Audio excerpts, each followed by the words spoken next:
All right, everybody. Welcome to the podcast. I got Henry Nguyen on. I got Brandon Winchell on. Hello. And I got Fahim Kamal on. If you're keeping up with the podcast, they've all been on by themselves. And now the Avengers are assembling today. You are keeping up with the podcast, right? Oh, you better be keeping up with the podcast. So I'm very excited to have them on. I think they're all pretty smart and intelligent people. So I think we can have fun conversations. They're also my friends, of course. You probably already knew that. Friends. So my first question to start us off is, I feel like a lot of us are pretty good at school and stuff. Mm-hmm. And to be good at school, one might need a good daily routine. So I was just curious, on an ideal day, what is y'all's daily routine? Whoever jumps in first can answer. I mean, I keep it pretty simple.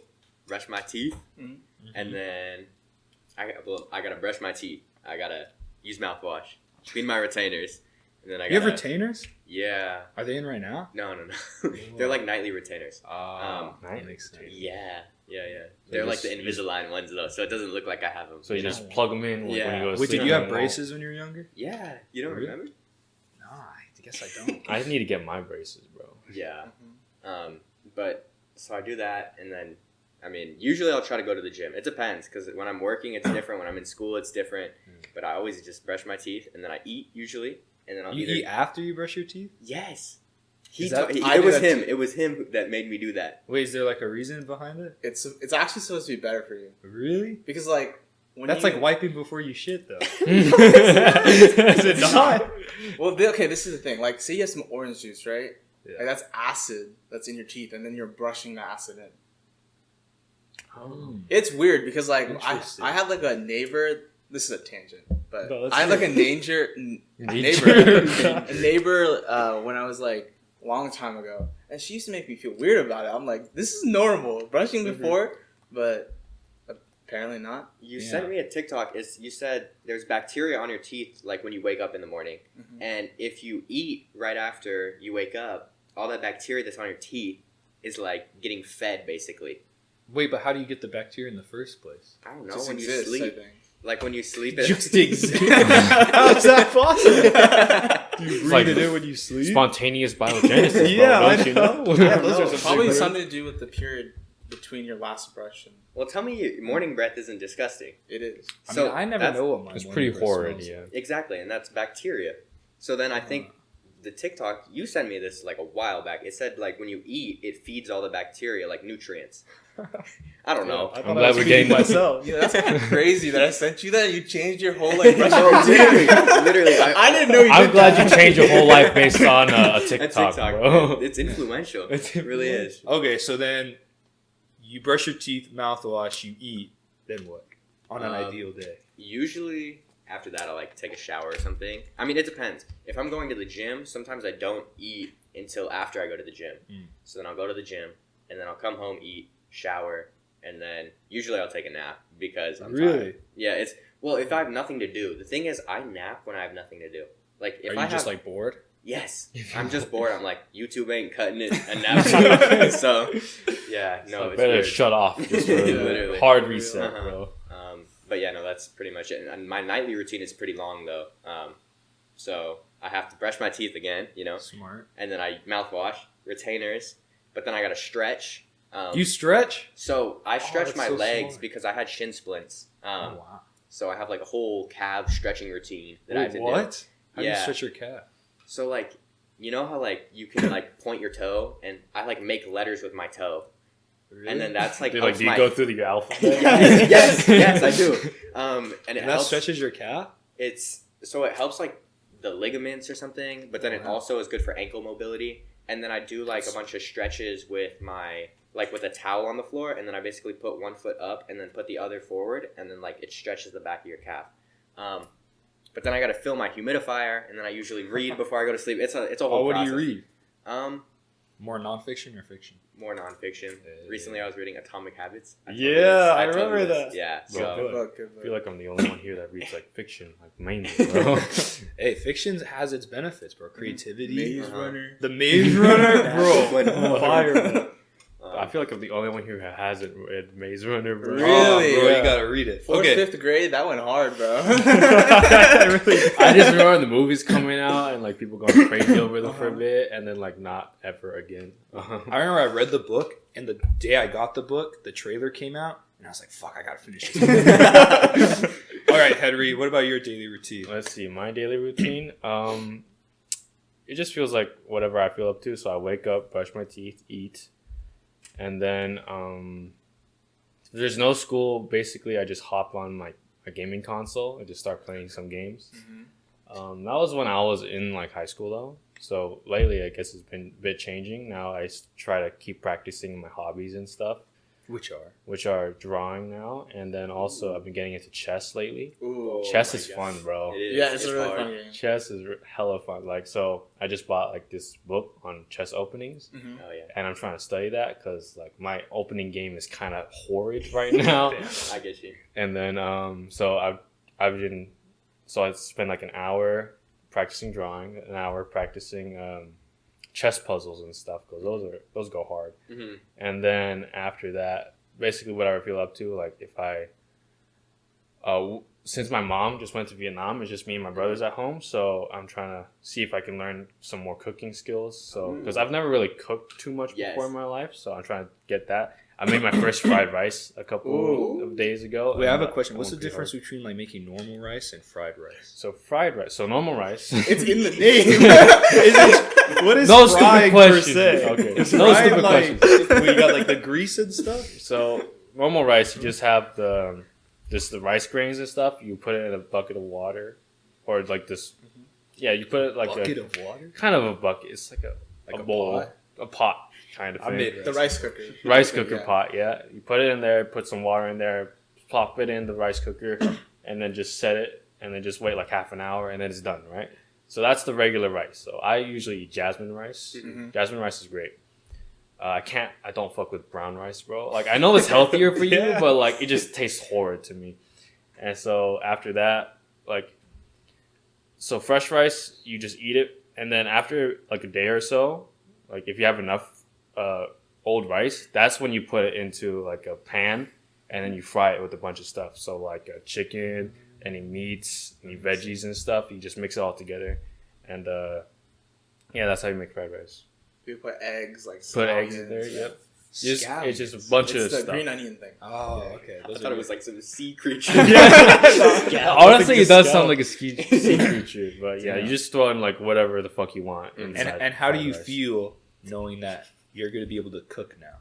I feel great because apparently cooking is a very attractive skill for guys. No. Is it? And also, man. my man, and then also, you know, cooking is just great for living in general. So when that's a good point. I move out on my own, I don't want to be like on freaking cup ramen for like 5 days a week or something. And I'm actually kind of nervous because I've been eating chicken a lot this summer, right? Yeah. And my mom's been making it each time, and every time we're like, "This time I'm gonna watch you, so I know how to make it." Oh no. And then I like end up going somewhere or something. That's So not I'm leaving in like 4 days, and I still haven't learned how to make this chicken, and that's like all I eat. like, So, I guess we just have to stress. look up recipes and just follow the recipe because it's I'm literally just step worried by about step, making isn't it raw.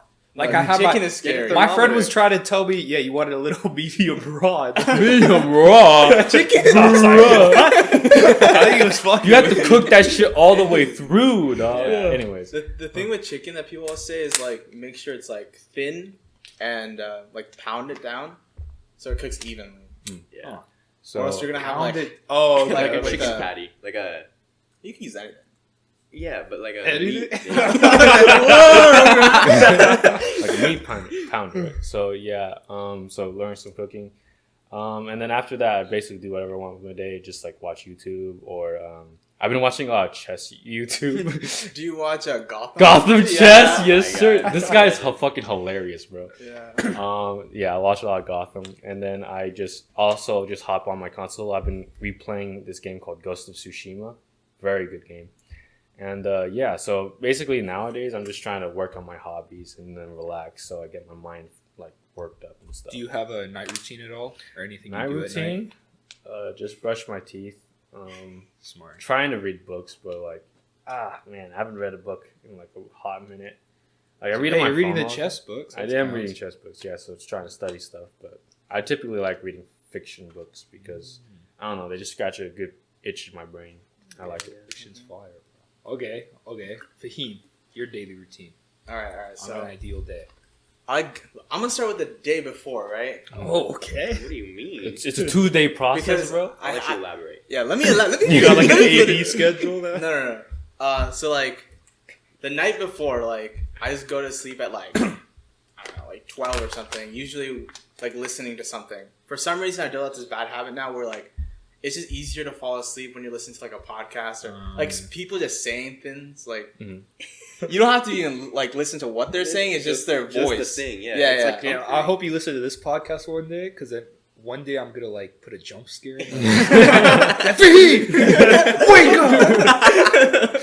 That'd be crazy. If that happened. It confuses literally every single other person in your audience. It's a really deep cut. Except other people named Fahim. Like, how did they know? So yeah, and then like I do that pretty consistently now. So like I wake up at 8, just like every day. First thing I usually do is brush my teeth. You know, the usual.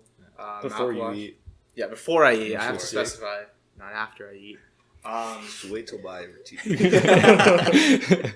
Then shower, cleanser, lotion, sunscreen. Cleanser, is that like body wash? Cleanser's like it's for your face. It's like it just cleans your Is face. it like Cetaphil? Do you know what the brand is? It's La Roche-Posay. Oh. La Roche-Posay. Okay. It's always in the commercials. cheap, guys, I promise. It's in the commercials, bro. You hear the La Roche-Posay. Shower, get ready. I usually don't eat. I skip breakfast. I just drink coffee. Like Really? How do you like your coffee? with like I don't know what it's called. It's a creamer. Ice but- cubes? No. Coffee mate? It might be. It's the one at Costco. It's I don't know. It's like Okay. French vanilla. Sometimes I drink it cold. Sometimes I drink it hot. Kind of depends. Then get to start. Like if it's like a school day, you know, do the school, do work, and then like eat lunch after a couple hours, and then you know YouTube, watch a lot of Twitch. Really? Yeah. Who do you watch? I watch a lot of GTA streamers. GTA? Yeah. There's a guy named Buddha. He's really funny. Buddha? Yeah. Whoa. Yeah, I think he Like- stole that from someone. Yeah. I wonder who.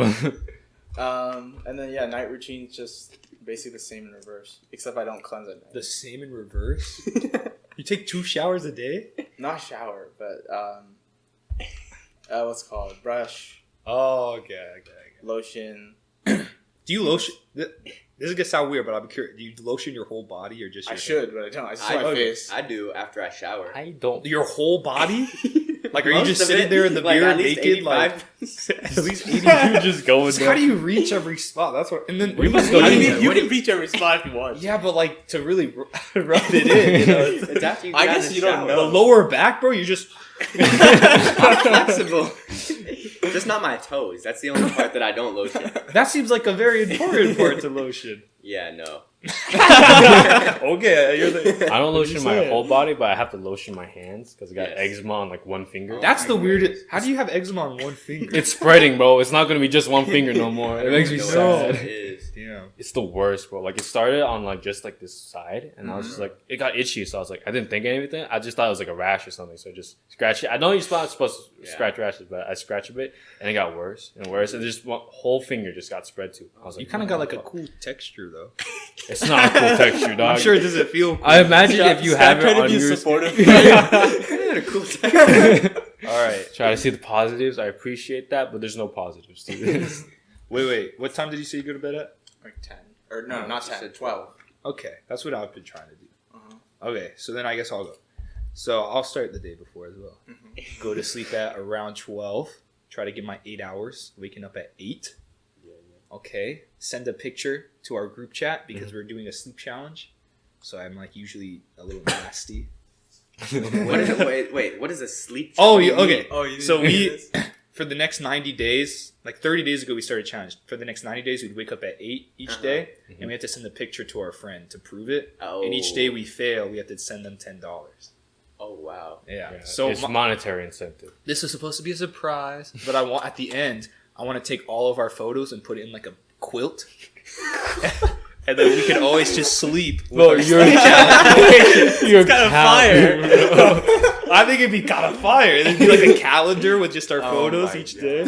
But There's- yeah, Day 15. There's some really, So funny, there's some really suspect pictures. yeah. we Sometimes got I in just there. take it real fast, and I'm like, ugh. There's ones where you're just like. But yeah, Let's see these. let's see. What do I do after I wake up? So I send the picture. Sometimes We're I'll gonna try. have 90 of these motherfuckers. Well, except the days we fail. Except the days we fail. But I'll try to meditate. But if I don't meditate, then I go straight to the gym because I like doing it in the morning now because then it's like done for the rest of the day. And usually I'm like so fucking tired when I get there and it pisses me off. Because I'm just like, damn, I could do so much better if I wasn't tired. So, it's a balance. It's about- So then I finish working out. I get home, I drink a protein drink, and then I'll eat like a bowl of something. The chicken my mom made, perhaps, that you didn't study. that I did not learn how to make myself. And then I'll either work or watch YouTube, depending on what I have to do.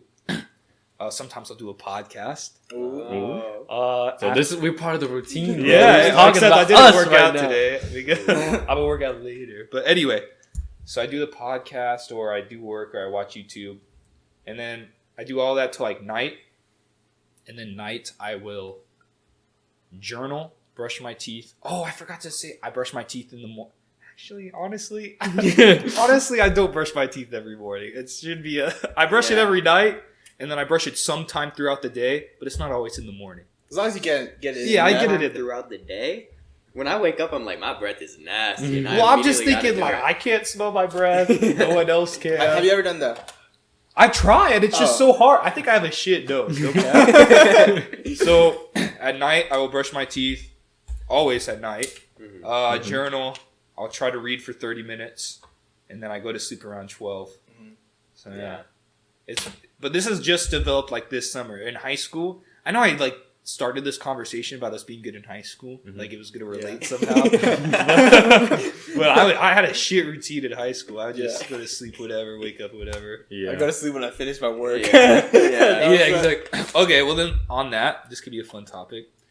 Since we did do well in high school, what about like advice for any high school students watching? I know you guys have kind of done this on the podcast you did in the past, right?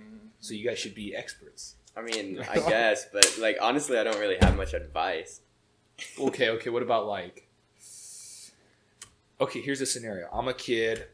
I'm in like 5 classes that are pretty hard. Yeah. And then all of a sudden, each class assigns homework due in the next 2 days. Okay? I get home, or you get home. You're the one in the scenario. How are you scheduling your time? See, the problem is like the way I would do it is probably not the way I would tell other people to do it. Okay, let's just hear how y'all did it then. So like, got home, watched some YouTube. It's 5 o'clock now. Like, oh, that assignment will be due tomorrow. And then just pummel through. And but I would say just get it done whenever. Whenever you can. Whenever you can at like the earliest possible time. Have you guys heard of Parkinson's law? No. Oh, I think I know what you're talking about. Yeah, it's the like idea every that 20 minutes or something. No, that's Pomodoro. That's Oh. also really good though. Parkinson's law, I've been thinking about recently, is like if you set a deadline for some amount of work, then your work will fill that time. So like let's say I have a deadline in a week, then you're just naturally going to take a week to do it, right? That's And crazy. I always thought that was, I just never really got the rule. But then I did a challenge with Henry where I needed to write this article, and I gave myself like a month and a half. And I swear, I just spent the last 3 days writing the article because it was due yesterday. So like I really filled up that time and waited till the end. Yeah. So I was curious, do you guys think like maybe if you have a deadline, right, that school gives you, if you somehow can set a deadline a few days before, if that makes sense? Yeah. And then somehow like make it, like maybe make a financial incentive to it or something that you have to complete it by that day instead. Yeah. If that might help. I think that's how I did it in freshman year. Really? Like in Mr. Haskell's class. Or just like in any class generally. Like whenever a teacher assigned homework, I would make it due the next day. That's a good rule. The No, next yeah. day? Yeah, no matter how big the assignment was, I just do it. What if it The was next like day. a 30-page book that you have to write? Would you make it through the next day? I would squeeze in some time, lose some sleep. Nah, like reasonable. But generally, in high school, like in freshman year especially, all homework is pretty easy, right? Mhm. Like even AP Human Geography, like people will say like a lot of shit. I don't know, man. Actually, okay, there was a couple projects in assignment there. that kind of hurt me. There was a couple of Religion book. My God, you too. dude, the religious book, bro, the religious book, legit. So the religious book, for those of you who don't know, is an assignment that our teacher did, where it's just like a whole bunch of religions across the world. We had to fill up like a book with it, right? So each page would detail like a certain aspect of religion. Yeah, and this is from kids that aren't even religious. Yeah. Believe in that. And so like she gave us what, it was like a month or something to do it. Like she assigned it like a month in advance. She's like, It's a lot of time to do it. I'll tell you yeah, that. not a lot of time. Like you can comfortably fit that assignment within a month, right? Generally, a lot of kids waited till the last week to do it. I waited till the day before. Yeah.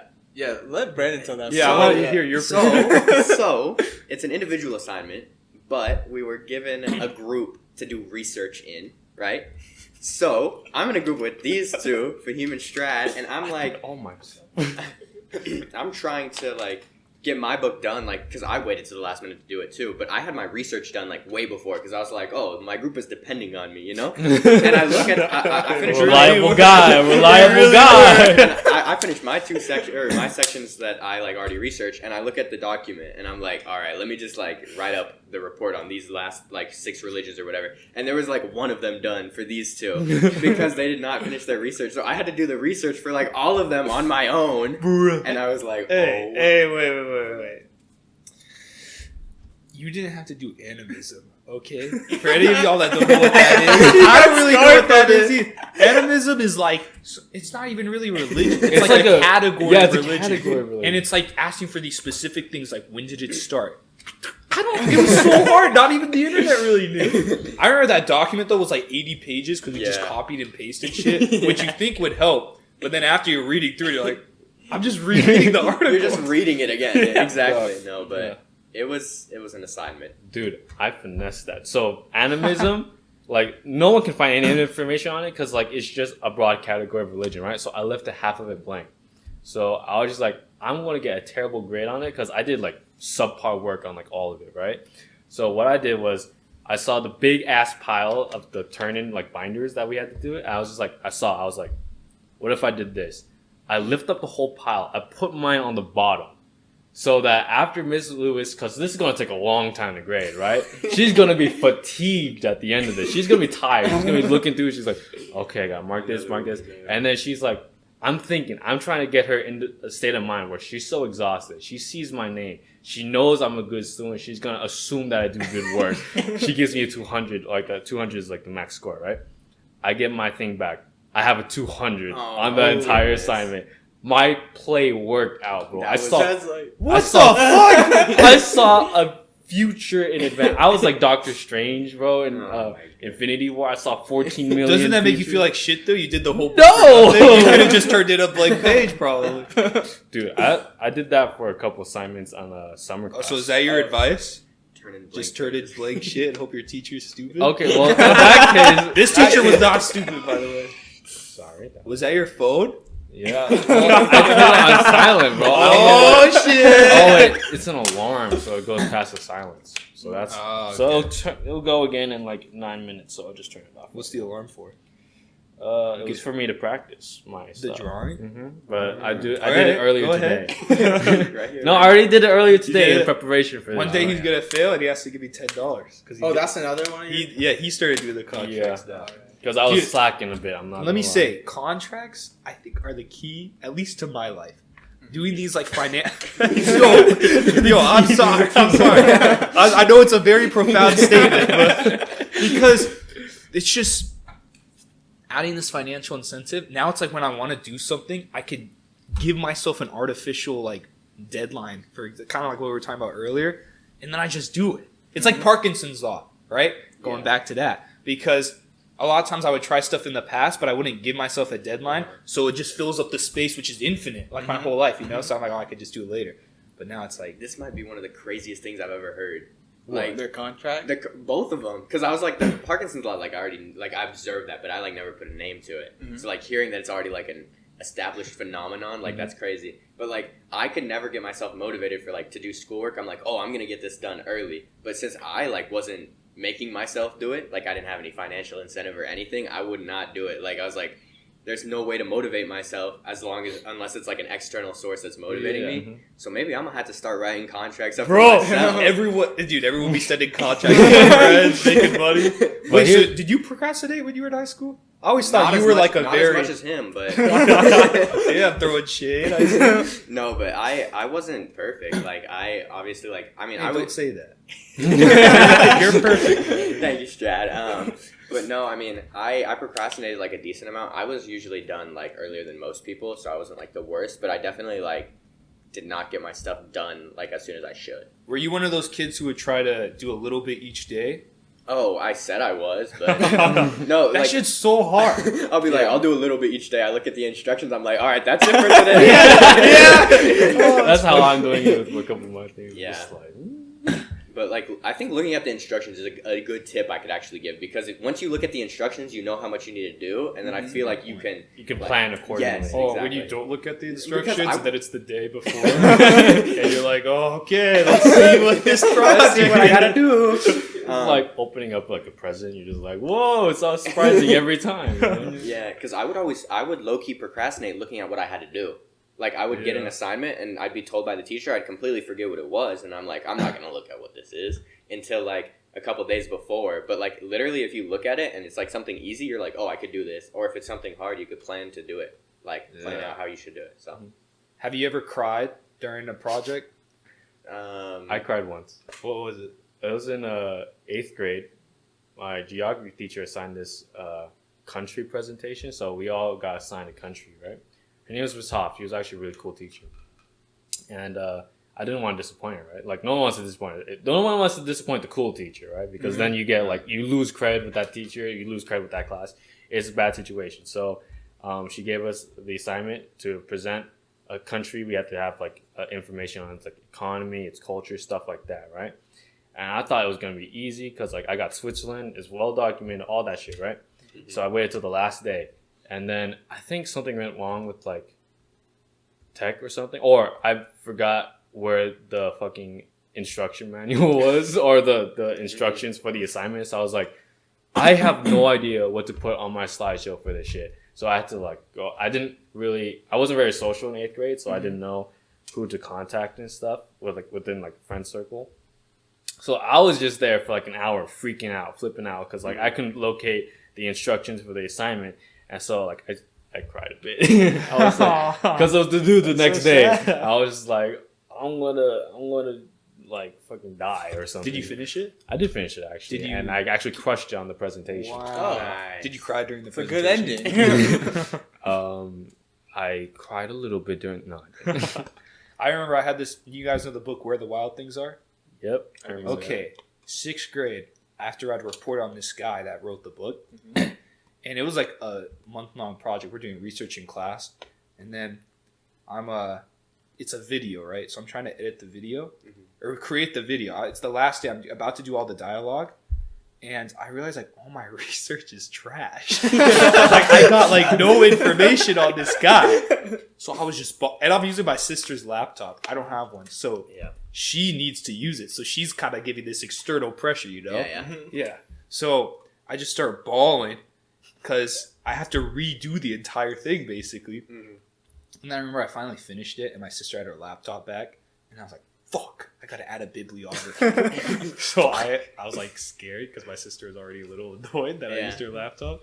And then I had to use it, add the bibliography. And overall, I think I ended up doing all right, guys. But I, like, didn't really like the book after that. Kind of had a bad taste in my mouth. What about you guys? You cry? No. I have a story from like, I think it was 2nd grade, right? It was similar to Henry's where it was like a country project. And so... Wait, this 2nd grade? Yeah. Oh, wow. So we had to like make a travel brochure or something. Like, you know, the ones on, what is it? On Microsoft. Yeah. Oh, like what a is it? template? Publisher, I think, yeah. So I'm in the 2nd grade. I don't know ethics, right? Like, I don't know ethics, right? I'm like just a little... I literally copy and paste it. You didn't know what plagiarism meant. But I made it look really pretty, right? So I was like, this is a certified W. Right? Certified W. I go in, we're presenting. She makes us read the presentations. I'm stumbling over this word. She's like, Fahim, can you say that word again?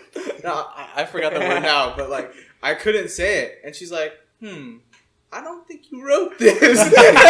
Wait, in front of the class? Yeah, in front of the whole class. Oh my god. Dude, you got exposed. And I was like, this is okay. Like, I didn't think I was doing anything wrong at that point because I didn't know that was. I didn't like, know yeah, that I was did understand it. Yeah, I understand the concept of plagiarism. Yeah, and so I was sad after that. After I got roasted. Yeah. Dude, Did you got get a bad grade? It's second grade, so who cares? I don't That's remember. true. Yeah, no. I don't think I have. Stone cold. I cried yesterday, though, so. You cried yesterday? Well, because it was my last day at work. I was sad. Aww. But, Wait, where'd you work? H&M. H&M. Oh, Yeah. hey. Represent the hat. Yeah, exactly. My brand. More of a Target guy. I'm not gonna lie. Goodfellas. Great Yeah. brand. Target is pretty good. Target is fire. This whole outfit's from Target. Oh, And I really? say that all the time because I'm always wearing Target clothes. Target's clothes are fire. They I are. need to shop there more. Oh, yeah. I think I'm going to buy more black shirts from there. Isn't like Target like just a better Walmart? See, that's what a lot of people say. I think the food at Walmart's much better in terms of like price. Yeah. So Walmart groceries- just has like a lot more stuff than Target. Yeah. It does. It does. The Target at my school supposedly is or our school is changing to a Walmart. No. That's what I heard. No. What do you mean no? Yeah. I'm part of Target game, man. Oh, Dude, no. Target is so much nicer in terms of like everything except for price. But I Well, mean, the price is a we big are broke. fucking deal. I'm pretty broke, so I got I'm I'm pretty supporting broke. it. So. But that's crazy. How that it's not even that big. Is it like a Walmart grocery Tiny store? Walmart, maybe. I don't Look, know. maybe the super. Yeah. Not Hopefully, Like a foods, neighborhood you know? Walmart? Yeah, Neighborhood. hopefully it's food. Yeah, it's just a clothes store. A Walmart clothes. Right. Oh, I'll say this: the clothes at Walmart are ass.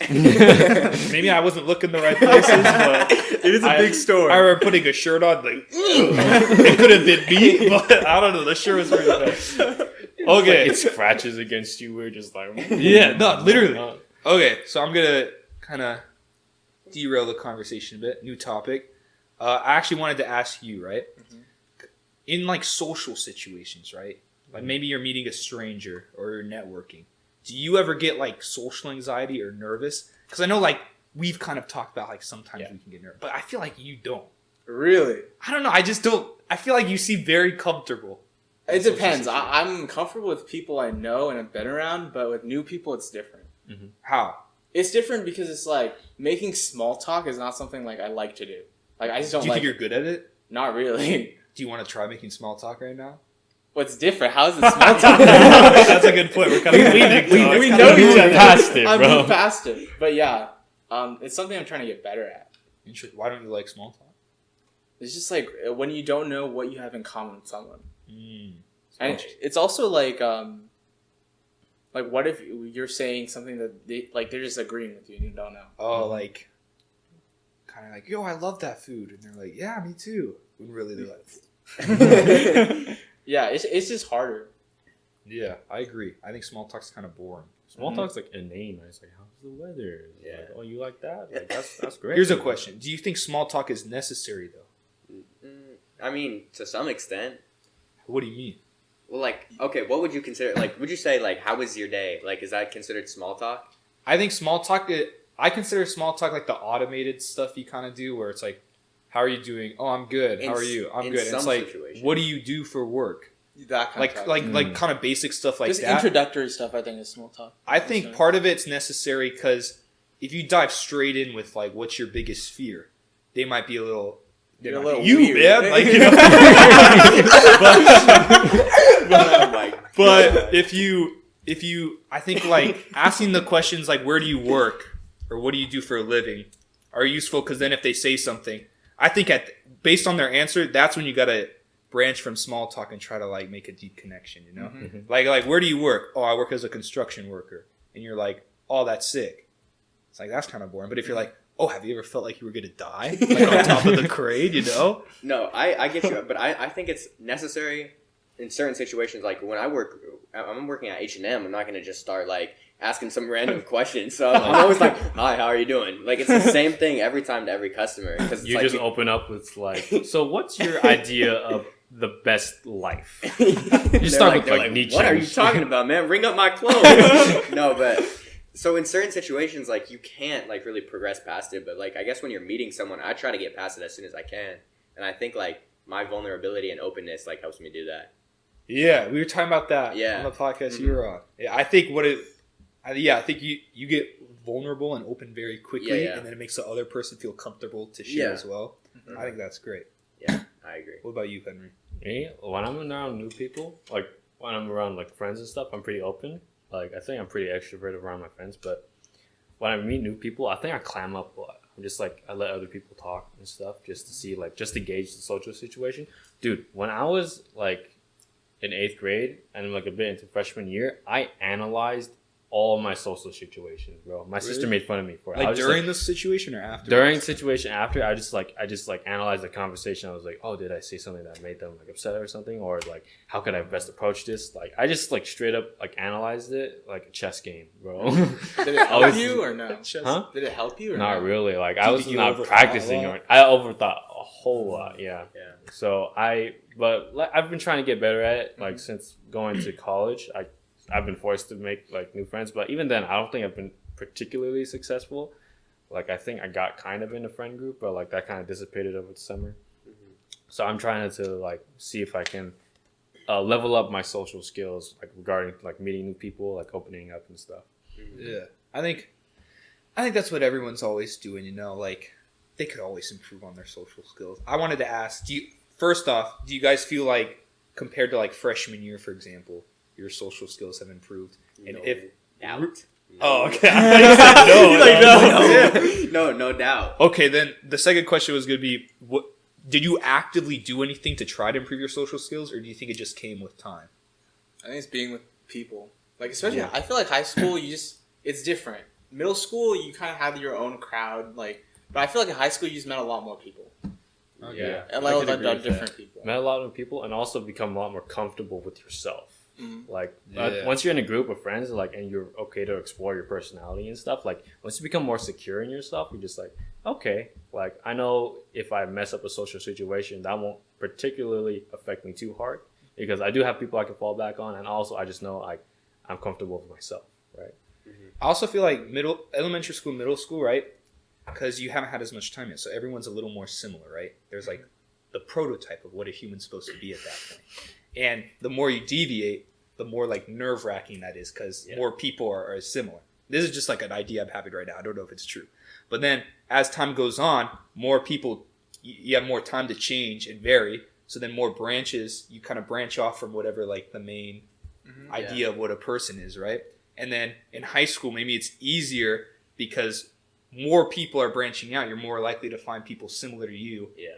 And it's like less embarrassing deviating from the crowd because so many people are doing it. Yeah. And that's how I feel like after I got out of high school, it's like I feel like I could be whatever I want in terms of like personality, what I like and stuff, because I'm just going to find people that are like that rather than always seeing like whatever's popular at the time, if that makes sense. I was going to like when you were talking about, I was going to compare it to I have known nothing about biology, so like maybe this is a stupid comparison, but like as like species grow, like more mutations occur and like new species literally, so like basically you're saying that the way like our society and like social functioning kind of like mimics how biology works, which I think is like crazy because I think a lot of the times that is true. Like human nature like kind of mimics like biological nature.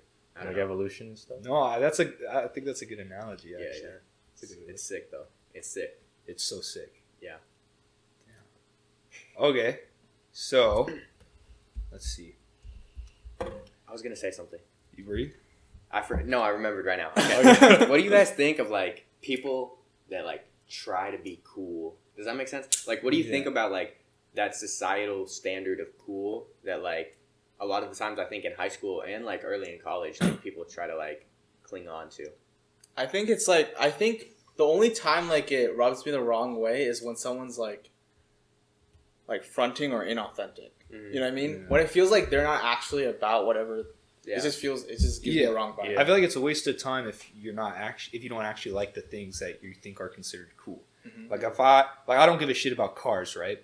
So like I'll like the movie I love. Okay, I love Pixar movies. It's verification. Yeah, like just I don't like care. how we all shocked and he's like, what? Like the movie's good. But like the cars, Life is a highway. I don't care if I have a shit car really.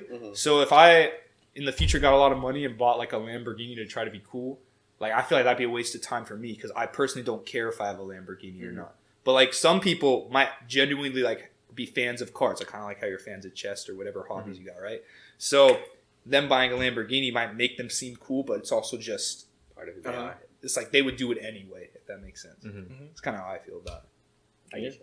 Henry? I feel like as long as you put in an effort to like what you're interested in, like if that makes you come across as cool, then like I guess your question is like people acting cool, right? I think when a person, let me see if I can define what a cool person is like. A cool person is like a person that's interesting in like multiple ways, right? So if they're good at multiple skills and stuff, or like they're really good in social situations, that's considered cool. But when a person like tries to come across as though they are good at things that they are not, or that they are more sociable or like more likable than they really are, that's when it becomes like cringy and stuff, right? Because they're just being like actually fake. They Wait, just the second part about being more sociable or likable than they really are. Can you elaborate on that? Because I feel like sometimes people might have, maybe they're awkward, right? Or they have bad social skills, and they're trying to work on themselves. So they're not cool. well, no, that's what I'm wondering. Because that's a weird. Because I feel like a lot of Yeah, people that try to work on their social skills might get nervous because they're trying new tactics. Like maybe they're trying to be more energized in a conversation. Like that's not me. Like it doesn't feel like me. It feels inauthentic. But like it's because your whole life you've kind of been an awkward guy. Yeah. So it's gonna feel inauthentic at first. So I was curious. Yeah, I suppose what I when I say that, I'm trying to think of like have you seen The Office, like Andy Bernard, like in his earlier appearances, where he's trying to seem like more connected and stuff than he really is, and stuff like that. It's hard to. Do you mean like trying too hard? Yeah. This is what I'm kind of imagining, right? There's a difference between someone who's trying to improve their social skills and just like be better in social situations compared to someone whose main goal is just to make the other person think that they're cool or like sociable. Yeah, like Andy like tries to insert himself a lot with like certain people and like seem like he was already like on, I don't want to say on their level because implying levels is kind of weird, but like he's like in it with them, right, in certain ways, and I think that's just kind of weird. I don't know. It's kind of hard to quantify. Or no, I see the distinction now. Yeah. So what about you, Fahim? Do you think?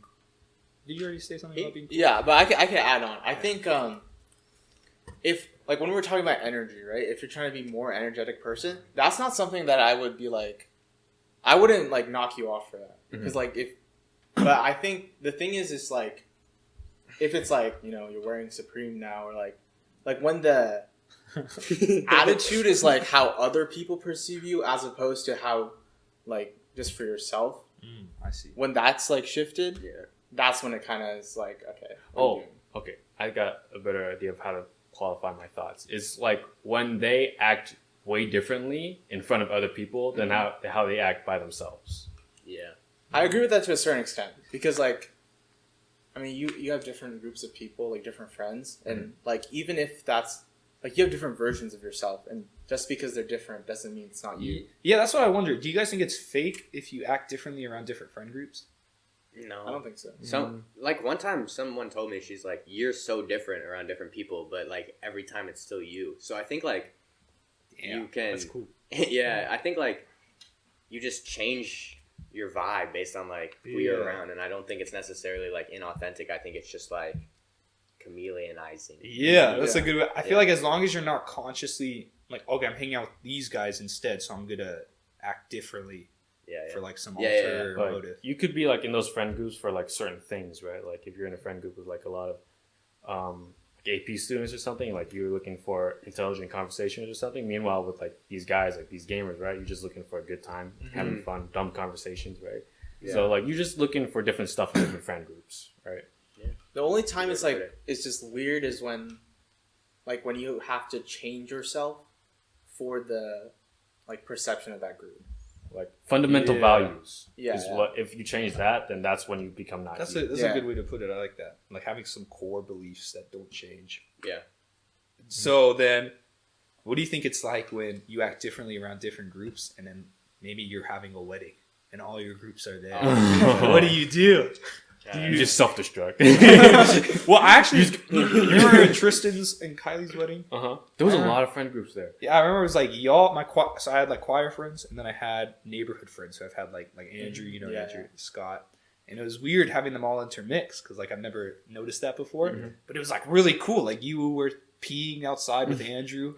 Let's keep it down for a little bit. Well, like it was a very normal thing. Of course, obvious. That was a flashbulb memory. Flashbulb for sure. We're right next to each other, right? And like we just looking down, like making shit. a bond. Right? Damn. It was a really great bonding experience. Yeah, but found out who was smaller. Sometimes I think it's fun, like, because I just you don't know how they're gonna mix, and then when they mix well, it's like, oh fuck yeah! It's now I can hang out with like multiple people at the same time, Like intermix the groups between each other and stuff. Yeah, and then that does change the vibe up a little bit, right? Because like now you're going there for like a different vibe, you know? Yeah. When I brought up the question initially, I was thinking about like, because in college, like when everyone wants to party, it's like that's what everyone thinks is cool. But then you like when I went to like some parties, I was like, this is completely different than I expected it to be. Because like I always have like these mental ideas of like what I expect something to be, and it's completely different from like the reality of it. So I think like so many times people do that stuff like to be cool, and it just like I guess it does take that experimenting to like figure out what's like really right for you. What were your expectations of party life?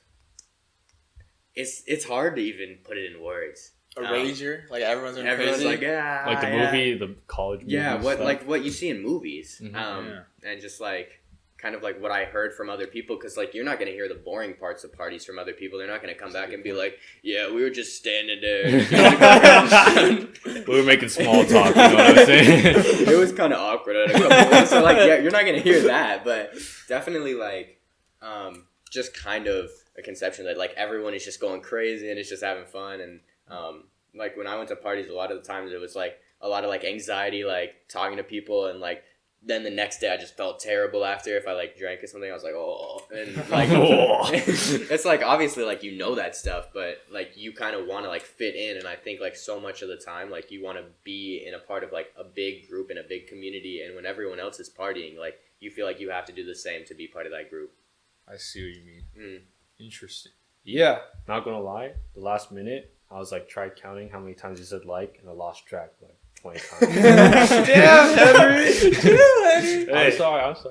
Hey, I remember I recorded a solo podcast before I started doing guests, and I said like, so I'm sure I said it a ton during this podcast, but I said so much during that podcast. I'm sure we like all said it like so many times. Yeah, I didn't post I'm not posting the podcast though, because for the first half I had something in my teeth, and I didn't check, and I was so embarrassed. You should open up a Patreon and put it as like the exclusive.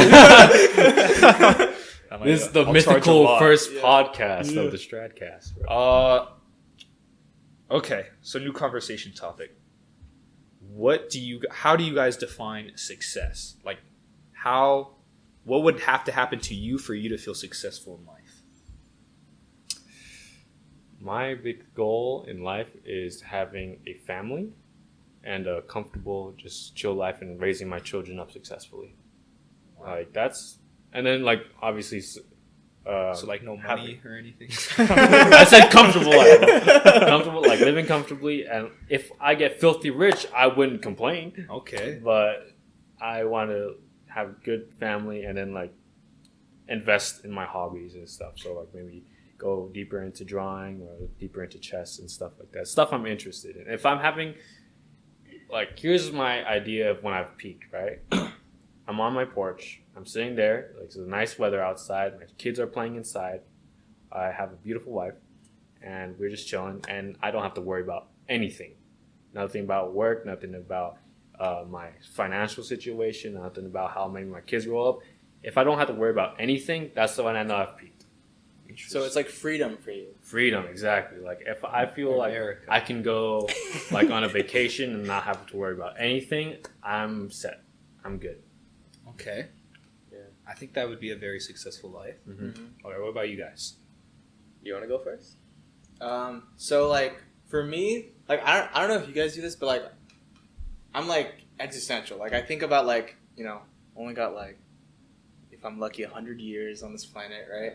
So like I kind of think about like how I want to be remembered, and so I guess success for me is like if I'm remembered as like a person who did a lot to help a lot of people. Obviously, I don't know, cash. I would like some cash. that should be too. great. But like in terms of short term, like I don't know. Eventually, I want to start my own company. So if I was able to do something like that, like I would think, you know, I'm successful. Real quick on the point about wanting to be remembered for something, right? Because part of me when I was young, like a few years ago, I was thinking legacy would be a cool thing, like being remembered. Like we still talk about Shakespeare. That man's been dead forever. We still talk about it. But then I started thinking, like when I'm dead, I'm dead. I have no experience. I'm not going to really be able to experience them remembering me. Mm-hmm. So like, is legacy actually like is it worth it? Yeah. Yeah. In that sense. That's crazy to think about because, like, I always think about it all the time. And I'm thinking, do I want to, like, I want to do something that people are like, wow, that was really cool. But if you die, like, after you die, it's like, I mean, I guess we don't know. So, That's a good point. I guess we don't know what happens. We could have a ton of ghosts watching. They're just chilling right now. Thanks for listening. Like they don't even know. When we go to the restroom or anything, they're just there. They're just like, so what you gonna do? Number 1, number 2, or maybe number 3? I don't know. Yeah, no. So I mean, it's something that I think we chase way too often. But I still want it, you know what I mean? I wouldn't be opposed. Well, It's I was the balance, thinking I maybe it's not necessarily legacy you want, but like if you have legacy, that means you've done something important when you were there. Like you've helped people. Yeah. So maybe legacy is like not the actual goalpost, but it's just a sign that you did something important, and that's maybe more. I mean, what as long as you someone say good legacy, because, you know, Hitler had a legacy. Yeah, He did something very important. That's a good point. His name is still around, bro. Do you ever think about how, like, obviously Hitler's bad, but if he never did all that shit, we wouldn't be alive? No. You ever think about like that? the butterfly effect? Yeah, like the butterfly The effect. butterfly effect, that makes me go crazy all the time. I'm like, oh, if I didn't drink that water right now, I wouldn't I would have to pee. And then if you wouldn't have to pee, like, it changes everything. And it's crazy to think about, like, everything happens in, like, one way. You know, like, you can't. Some might say it's predetermined. Oh, that's a good segue. So, do you guys believe in free will? Just kidding. We could talk about that later, though. This does I wanna remind me stay of on a the thought experiment, but I'll share that later. Okay. Real quick, back on the success thing. Brandon, Yeah. you didn't say your version of success yet.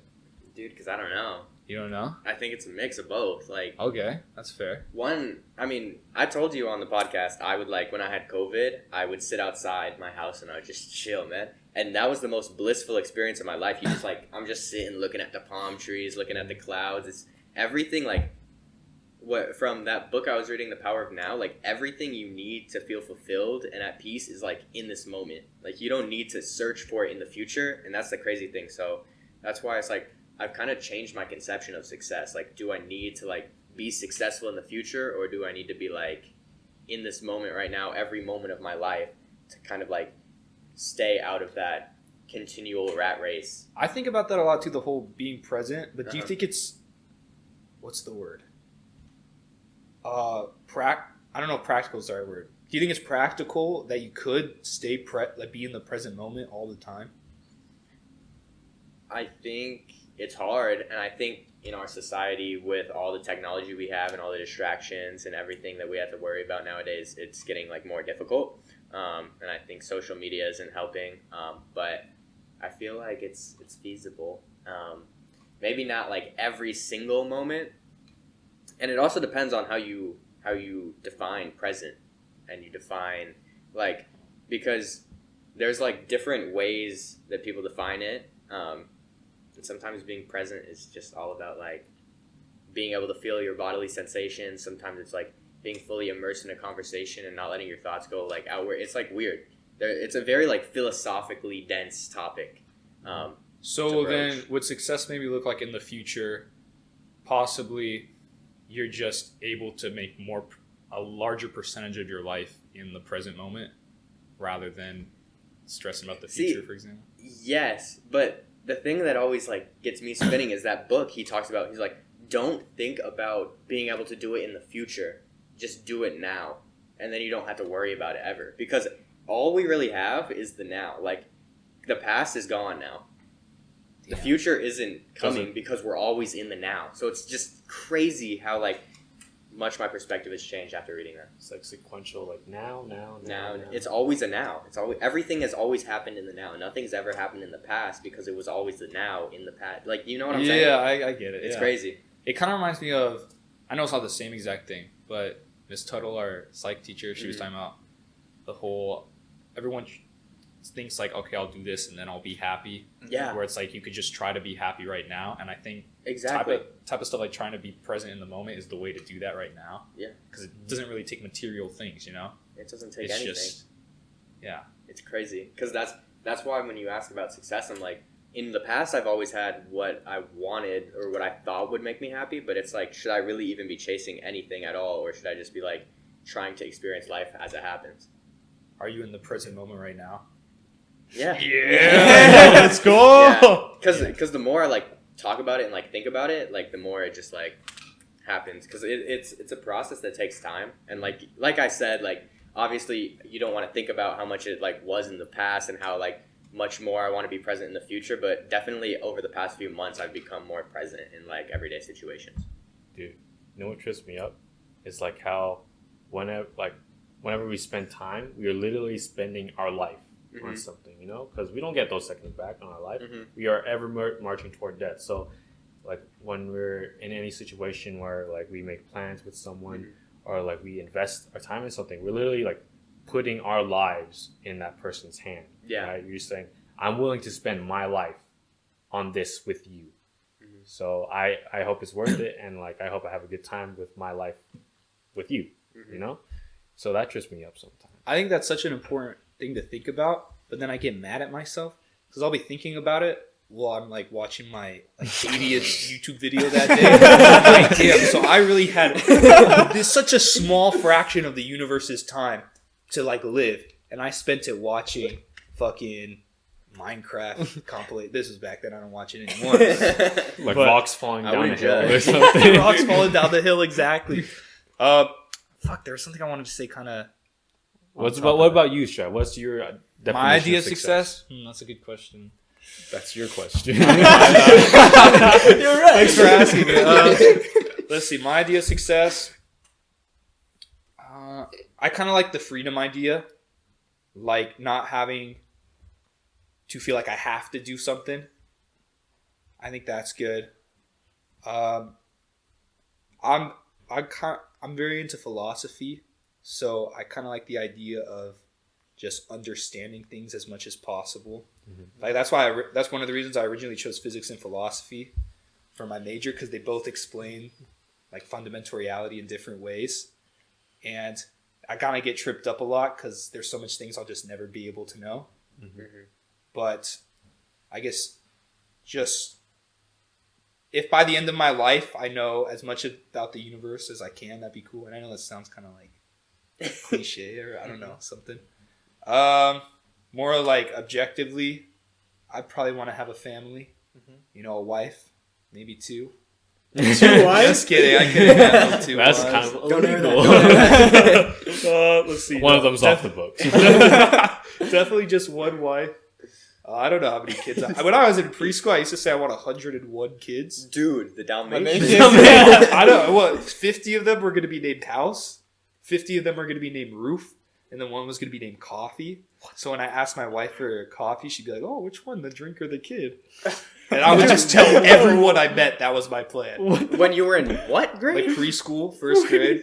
50 in the house. Isn't that weird? What It's kind not of even like joke funny. is- It's like not even like a funny joke. It's just weird. How many kids would you guys want? Maybe like 3 or 4. That's mine, the 3, bro. I'm on 3. What about See, you? I three might is wanna mix scary them. though, because then 2 might gang up on the other one if there's a fight. Like, I like the knock 'em in idea of middle having. or something. Maybe I guess pairs. if there's 4, it Wait, could possibly Maybe be 3 pairs. on Yeah. one. Yeah, it could always be. Fuck. I'm not. But then, having- but it could be 3 on Solution, 1, and then only I could be child. back Yeah, in the 1. or you know? 51 against 50. Fuck. It's always uneven. No, I would say like 4. Did you say 4, Strad? I don't know how much. I don't. Sometimes I don't even. 101, he said. 100 again. I think I could imagine myself having kids, but this is gonna sound like really selfish. But I could imagine myself getting jealous or resentful of my kid if I didn't feel like successful Yeah. myself first. Oh. Yeah. You know, so I want to make sure I feel like sturdy and successful before I have a kid. Yeah. I think that's common for parents, to be honest. But a kid is kind of like an extension of yourself in some way. So I think That's people true. feel more fulfilled You'll when take they're pride kids. in that. Yeah. Mhm. It's- Unless they're like see- huge. So you're like, but I scumbags. see them as my enemy. It's just the whole. Maybe it's like a thing when you have the kid, then you experience. Yeah. I don't know if I can imagine myself feeling it. You're like, You damn know? it, Strad Jr. Why you gotta win that science fair? he's like, at least I put my name on you, so that's my name up That's there. true. I'm gonna do the same thing. Did you know? Small tangent. Do you know I committed identity fraud once? On accident or on No, on purpose? purpose. Yeah, Because let's hear the story. my dad's name is William Slater, right? Yeah. My name is technically William Slater. No, Strat's my middle technically, name. it's legal. It is legally my name. So my dad ordered me a laptop, and I had to go pick it up, and it was under the name William Slater, his name. So I showed them my ID, which said William Oh. Slater, and then they were like, "Here you go, William." Dude, you finessed that, "Thank bro. Yeah, small little Smooth. tangent. But back to success. Okay, here's a kind of tangential question. Do you guys think happiness as a long-term goal is viable? I think we talked about this on my podcast. I don't think so. I don't think it's a sustainable emotion. I think Like always being happy. Like, do you think happiness is a good goalpost for what you should try to strive for? Not necessarily. What I strive for is contentment with my life. I'm satisfied with how my life has turned out. Like, I know that not necessarily that I could have done more, but that I've done the best with what I have, right? And that I've made the most out of my life. That's when I know I've become content and that I'm happy. So do you think, because whenever I have this conversation, I always kind of get confused. People will say stuff like contentment or fulfillment, and I have I have trouble distinguishing those words between happiness. So like, for example, contentment is kind of like satisfied with your life. Mhm. So do you think you could feel satisfied with your life while still being in a shitty mood? It's like, I feel shit right now, Mhm. but I know that that's just part of life, and like overall what I'm doing I feel good about. Dude, I think you just nailed it right there, bro. Like, Well, if maybe I you're... don't have trouble. Because like we obviously we have mood shifts, right, and stuff. Because like humans are fallible, and we are like made of like fucking so many chemicals and hormones and shit. Like we're gonna be messing around like a lot in terms of like our mental state and stuff. But contentment, I think, is like different from like moods or anything like that. Contentment is like satisfaction with your life. Okay. Yeah, I think so too, but I also feel like you can feel content in a moment, like as opposed to feeling happy. Like, I don't know. Sometimes I'm just like, I'm chilling. Yeah. Is contentment like kind of like a lack of desire? You would say, like you don't need anything else now. Not to get Buddhist on him, but yeah. Oh shit, dude! I always think about that. The whole, because it's like a lot of people's goal in life is to not get super upset about the lows in life, or like not let them affect them as much. But I feel like in order for that to be true, you also can't let the highs affect you as much. It's kind of like the no desire thing, where because the reason you get mad when something bad happens is because you didn't want that to happen, but then that implies that you wanted something to happen, right? So that means you also can't be happy when it happens, because does that Because the make poles sense? have to exist. You Yeah. have to have like the opposite polarity for like one to like thrive and for the other to thrive. Yeah. So like if you're really happy one day, that means like most likely you're gonna be like on the opposite side another day. Dude, I noticed that when I journal a lot and I rate the day, so like out of 10, right? And I've noticed a lot of times I'll kind of literally go like, maybe it'll be like a 6 out of 10, and then 7 out of 10, 8 out of 10, 8 out of 10, 8 out of 10, and then it'll kind of like goes like a wave. Yeah. Like I've noticed I'm like pretty happy after a few bad days. And I think it goes with that whole like relative thing, like seeing. So it just all averages out Yeah. to the same level. So this is a question I love to ask people. So based on this topic, right? Would you rather have a life that's like at a constant 5, or a life that has a ton of 10 or a ton of 1s and a ton of 10s? I think more extremes for me. Interesting. I think more extremes is more interesting. Because that's the human experience, right? Having those extremes. Yeah. Like, cause Okay, let's say one's getting tortured. Like your Oh. fingers are. But sometimes I think about that. and then the other one is like you are in an orgy or something. It's just bliss. But I think about, because sometimes I think that the whole it's human experience thing. I'm only around for a certain amount of time. I am lucky enough to be able to experience like things. Like maybe I should get to experience the whole variety of things, right? The whole spectrum. Bad things and good things. But like I wouldn't want to experience getting tortured. So am I ungrateful? But then it gets For the balanced out by the 10, chance? whatever they are. I don't know. Would it really balance out? Let me tell you a story. So I got high, and I like had this insane conception of like what addiction is, and like versus a normal life. So my idea, it's like this whole graph. I wish I had a picture. I wish I brought my notebook with me. It was my it was just some random notebook I had. But basically, like for people who like are addicted to drugs or addicted to anything, their life is like highs and lows because like withdrawal and then the high, right? And then for Literal people highs. that yeah, literal highs, exactly. So for the other people, they have like a more steady one, but it's higher. So like the average of like an addicted person is lower than the average of the other person because they're more stable. So that's where I'm thinking like usually if you're like living I feel like you probably wouldn't be living a constant 5 life and versus a 1 to 10, you'd probably be living like a 6.5 life. So the average is kind of like higher if you have like contentment in life as opposed to like the average of like a crazy life where you're like doing whatever you want. You know what I'm saying? Yeah, I think that's a great point. But then the question still is there. It's would you still rather be consistent or get to experience those great moments at the cost of experiencing the low moments? But I think like... Or is this a false dichotomy? It's a false dichotomy. That's what I was about yeah. to say. I think you can still like even without the lows, if you're more content, you could still get to like those points. So you could be like a 6.5 and then an occasional jump? Yeah, an occasional jump. Maybe like dip down to like a 4, but you would never get to like 1. You know what I'm saying? Yeah. Yeah.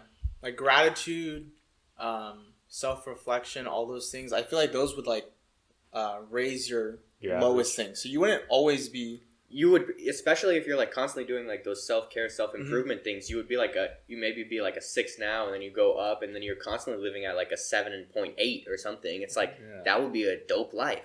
I always like to imagine the best life would be a graph where it's like that, but overall the line's going up. Does that make sense? Like I think that's kind of how life is. If you're, I mean, unless you're I like... don't know, you could Unless be you're going down. There are some people out there that live pretty terrible lives. Yeah, no. But I think, like, for me, like, a lot of the times that's how it's been. Like, I've been steadily, like, growing more, learning more, and improving. So, like, I still have those highs and lows, but overall, living a more satisfied life as time goes on. Nice. I got a question. Yes. Do you guys feel like you trend toward, like, being super passionate in, like, one thing or, like, semi-passionate in multiple things? I love this question. I'm definitely the latter. I'm definitely the latter. I want to work toward like reducing the amount of passions that I have, but like increasing the amount of passion that I put into those things. Yeah. What about you guys? I mean, I'm not climbing, but I'm the ladder, too. I think...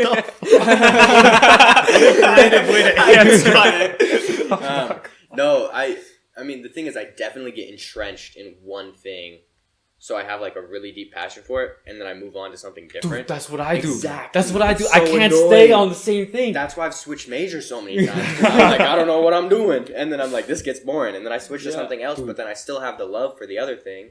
So I have a lot of passions, but one is my focus at. Dude, that's exactly what, like, I get like deep enough into it, or like intermediate beginner, and then I just like, I'm out of here. Boop, on to another thing, and then I get that, and it's like, it's where you're close enough to start getting good at it, but like you get bored. One strategy that seems to work well, or I've been trying to incorporate it, is you just said you get bored, right? So you have one thing, you get bored of it, go to the next thing, you get bored of it, go to the next thing, and then you cycle back to the first thing. Dude, that's what. So then you're at least every time you switch, now you're still building more. Like you're building on foundations you had rather than going to entirely. Unless you like, it's been so long that you just like atrophied in those skills. That's true. That's why you can't have like 60 things you're cycling through. It's got to be like 3 or 4. My sister called them my phases because like I share like all my passions with her, and then she's like, "There's another one on the list." She has like a notebook of it. It's like it's so funny. Yeah, but I want to get into making passions realistic. Yes. Yeah.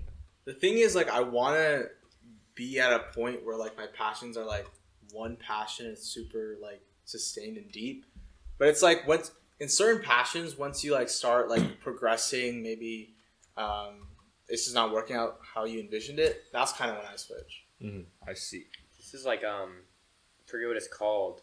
It's like one of those psychological laws where it's like you think you're really good at something, Dunning-Kruger. and then then you get. We talk about this with Lily. Yeah, and then you start like doing bad, and I feel like that's where motivation dips. Is like when you realize you're not very, and then it's just getting past that dip. Yeah. Mm-hmm. That's the hardest part. It's like, have you seen the meme of Minecraft where the guy's like mining for diamonds? yes, I love that. Dude, it's so deep. And then like he turns back right before. Yeah. That shit's funny, bro. Yeah, but I don't know. I just can't imagine my life on one train. Like, like I gotta do like different things. Like, do you know any people that are on one thing, like, and they're just like going at it? Like professional athletes obviously like do stuff like that, but it's like. But I have anyone like we know. No, like, I mean, other than like my parents have been doing stuff like they've been in the same job. Like I was talking about this on our individual podcast. Like people do the same job for like their whole life and then they retire. Like I wish I could be like a police officer. Actually, I don't want to be a police officer, but like. I wish I could be like an electrician, and then I could be like a baker. Like multiple things throughout your life. Throughout my life, and just like experience. But that's not how the job market works because you got to go to school and get qualified for all these things. And you have to have like certain requisite skills to get deep into like a profession. That's why we value freedom, though. So once you get your bag up, once you get to a certain level, then you can do whatever you want. You can be the baker. No, exactly. Like the more money you have, then it's like you're not working for money, but you're just working for what you like. So maybe you don't become an expert in a thing you like, but it doesn't really matter because you're not relying on. I want to be an expert in all the things I like. Yeah, I mean, but part of the issue with that is like that's not feasible for most people in our society, and that's like true. A lot of people don't have that financial freedom, and maybe you do something where you could get like a lot of. Sorry, I said doo-doo. you are like... You're the only one who knows. That's the funny part. He apologized like we're going to get mad. It's like, fuck, I got to cut this out now. No, but basically, like, there's people that you can... bleep it in the podcast? That can, like, start a business or, like, work a computer science job and get their money up and invest it and, like, have that, like, safety net. But, like, most people don't have that. Because like going to school and getting qualified for that or like having the luck of getting into like starting that business is like something that's so rare. And I think that's also a huge investment too of your time, of your life. Exactly. And I think that's a big problem with our system. Yeah. Based on that, then I kind of have a question that I think about a lot. Do you think it's possible for everyone in the world to be maybe not rich, but like at a comfortable level of life? That's tough. Probably not. We have way too many people on the earth now is where I think like the issue lies. But I think we have like a lot higher chance of doing it than we are believed to think. We are encouraged to think, I should say. Conditioned. Yeah. It feels weird because whenever we think about like successful people, like they're like the super rich, you know? And it's like, how did those people get rich? They got rich by like making people work at a certain wage, and then they took the extra. They took the cream of the crop, right? So like, I don't know if it's possible for everyone to be that. Like, because certain people will be taken advantage of, certain people will be taking the advantage. Right? Yeah, that's just how humans work, you know. Yeah, I like to think it's kind of we have a baseline of what like this is. The minimum quality of life you should have, and then slowly through like technology we can raise it, and then our goal is just to make sure everyone is at least at that level. Yeah, yeah. Like I'd say It's the also the basic government, human though. rights are just like food, shelter, and like I feel like every human should at least be able to pursue a passion in something. Yeah. Like I feel like that's essential to like the human existence because if you're just looking for food and shelter and water, that's an animal existence. You know what I'm saying? That's basic animal needs. But something like higher level is just like pursuing something that you love, that you're passionate about. I feel like every human should have something, a passion or a pride or something. Yeah, I think feeling like you have some sort of purpose in life is very important. I was curious in terms of this idea of like having a baseline, right? We live in a developed country, right? So there's many things that if we didn't have, we would feel like we're either suffering or like we don't have a good quality of life, right? Like maybe we don't have Wi-Fi, so we can't work. Water. Yeah. Well, Clean water to live. Clean water. That's Yeah. a good point. Yeah, not everyone. Electricity, things like that, right? But then you look at some of the developing countries, and there's people that live in like mud huts. They have to get their food, like find it every day. But there's like, the subjective level of happiness is pretty high. So I'm wondering, do you think because we've grown up in a developed society where we've just had all this like these luxuries from the beginning, do you think it takes more things to get us to the same subjective level of happiness as someone in a developing country? Yeah, I agree. We get normalized to what we have. It's true. That's why we feel bored whenever we're like doing something for a long time, and so it's harder to be grateful when you have everything. That's why it's so like if you're actively aware of what you have, grateful of like things that other people might not have, I think at that point you could be maybe at their same level. But if you're just like, But it's tough. It's tough because Yeah, it is humans naturally get acclimated to things, right? So we naturally get acclimated to our level of comfort. Sorry to cut you off. Do you think we have the same, like let's say we're happy in our houses, right? And then another person in a developing country is happy in like a mud hut or something. Do you think we have the same subjective level of happiness? Yeah. I think commercialization is like when we see all these things in our society and we're like, oh, this can be better. We're just not like really appreciating what we have. And I think a lot of the times, like going to live a simpler life can make you happier or like more, I guess, stable. So you think there might be inherent value in the simple life itself that could make them happier? If that makes sense. I guess. Because one of the ways I view it is, like, you'll see, like, sometimes levels of happiness in developing countries are higher than in developed countries. And the reason seems to be because in a developing country, you may be having a poor quality of life, but everyone around you is as well. While in a developed country, let's say you're homeless, not only are you having a poor quality of life, but you're seeing everyone around you who has a much better quality of life. Yeah. So it's like your relative placement within a society could also have a big effect on how you feel about it. Because like if I was homeless in a place where everyone's homeless, then it's like, I understand. It's like that's the bar to reach. I'm there, so I should feel happy. Yeah, I feel like inequality in society can be something that definitely like can make people more unhappy. Then I don't know. It's a weird topic, but I think wasn't there this concept where it's like humans generally in any society have the general same level of happiness? I think it's called like the hedonic set point or something, where it's like humans have a base level happiness that they rise or fall from, and it's because like they get acclimated to a certain state of comfort.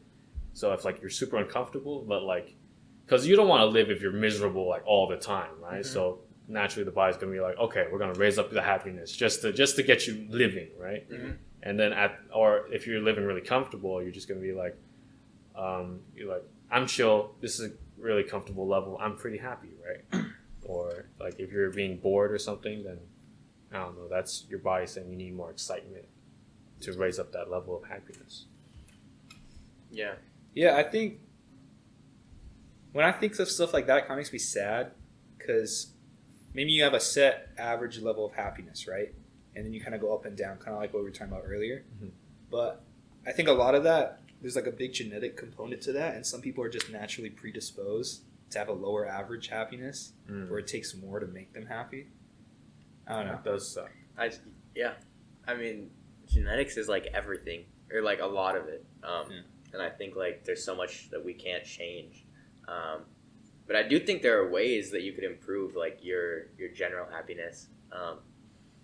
And I think like even for those people, I think still like you could still be content even if you're not like outward. I guess I don't know if you're saying happy because we've made this distinction earlier. It's kind of like confusing with the terminology, but yeah, no, I think it's just like how it works. I don't think there's much we can do about it.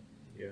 All right. Speaking of genetics, what were you gonna say something? Oh, I was gonna ask if like here's a thought experiment that I just came up with, where it's like, say at age 50 or something, you had the option to convert your mind in like replicate your mind inside a computer, right? Like you put your mind inside a computer, right? So at that point that you refresh all your mental skills and stuff, and like you work at the same level as a computer, but you don't have access to your body, right? So you lose a lot of things like hormones and stuff, happiness, like general emotions, because like a lot of that does come from like how your body works, right? So would you do that and like live forever, or would you rather live out the rest of your natural life in your body as a human? I think the one thing that makes life special is that it ends. Because if it didn't, then like we don't have any urgency to do anything. Yeah, real quick, is this more a question on whether or not life should have an end or not, or more is living with like the primal limbic system, like emotional part of it, more beneficial than just the logic? Yeah, I think so, because I feel like the human experience is definitely rooted in the human body, right? Because like we do feel pleasure, we do feel pain and stuff, and that is essential to the human experience. But there's the argument that the human experience is also just our higher reasoning, right? Like our expression of how we can logic through the universe. So if you were in a computer, you'd be able to logic through the universe in a more efficient manner and stuff, but you would lose all the pain, the pleasure, and that stuff. It makes me wonder, like, would you even feel anything if you were just the logical part? Because emotions are the things that ascribe like good or bad, whatever, to something. Like me drinking this water, logically, it's just like an action, right? But the fact that I have emotions assigns like a level of pleasure to it. Like it's good to drink water, so it makes me happy. But if I was just in a computer, well, first I wouldn't drink water. That's a thought I'd break. You would just become a computer. Like I don't. It's weird to think. Like, I mean, aren't there people that have mental disorders where they don't really have emotions, or like at least their levels of emotions is squashed? Like I wonder what that's like. Yeah. I mean, there's like several disorders, but it's like all complicated. There's antisocial personality disorder, but like sociopathy and psychopathy and stuff. It's complicated, so I'm not going to get into it. But yeah, I could design that thought experiment a lot better, but I'm glad that you guys got the gist of what I'm saying. And I remember I read the Dale Carnegie book that I kept reading. How to Win Friends and Influence People. Yeah, that one. And one of the points is like humans, like a lot of the times when you're arguing with someone, because it's not necessarily about like this topic, but he was like, when you're arguing with someone, you always try to appeal to their logical side, but humans aren't logical creatures, they're emotional creatures. And I think that's like a huge part about like being a human is like we're not always logical. A lot of the times we're not. So I think like logic is important, but not as important as emotions are to our experience.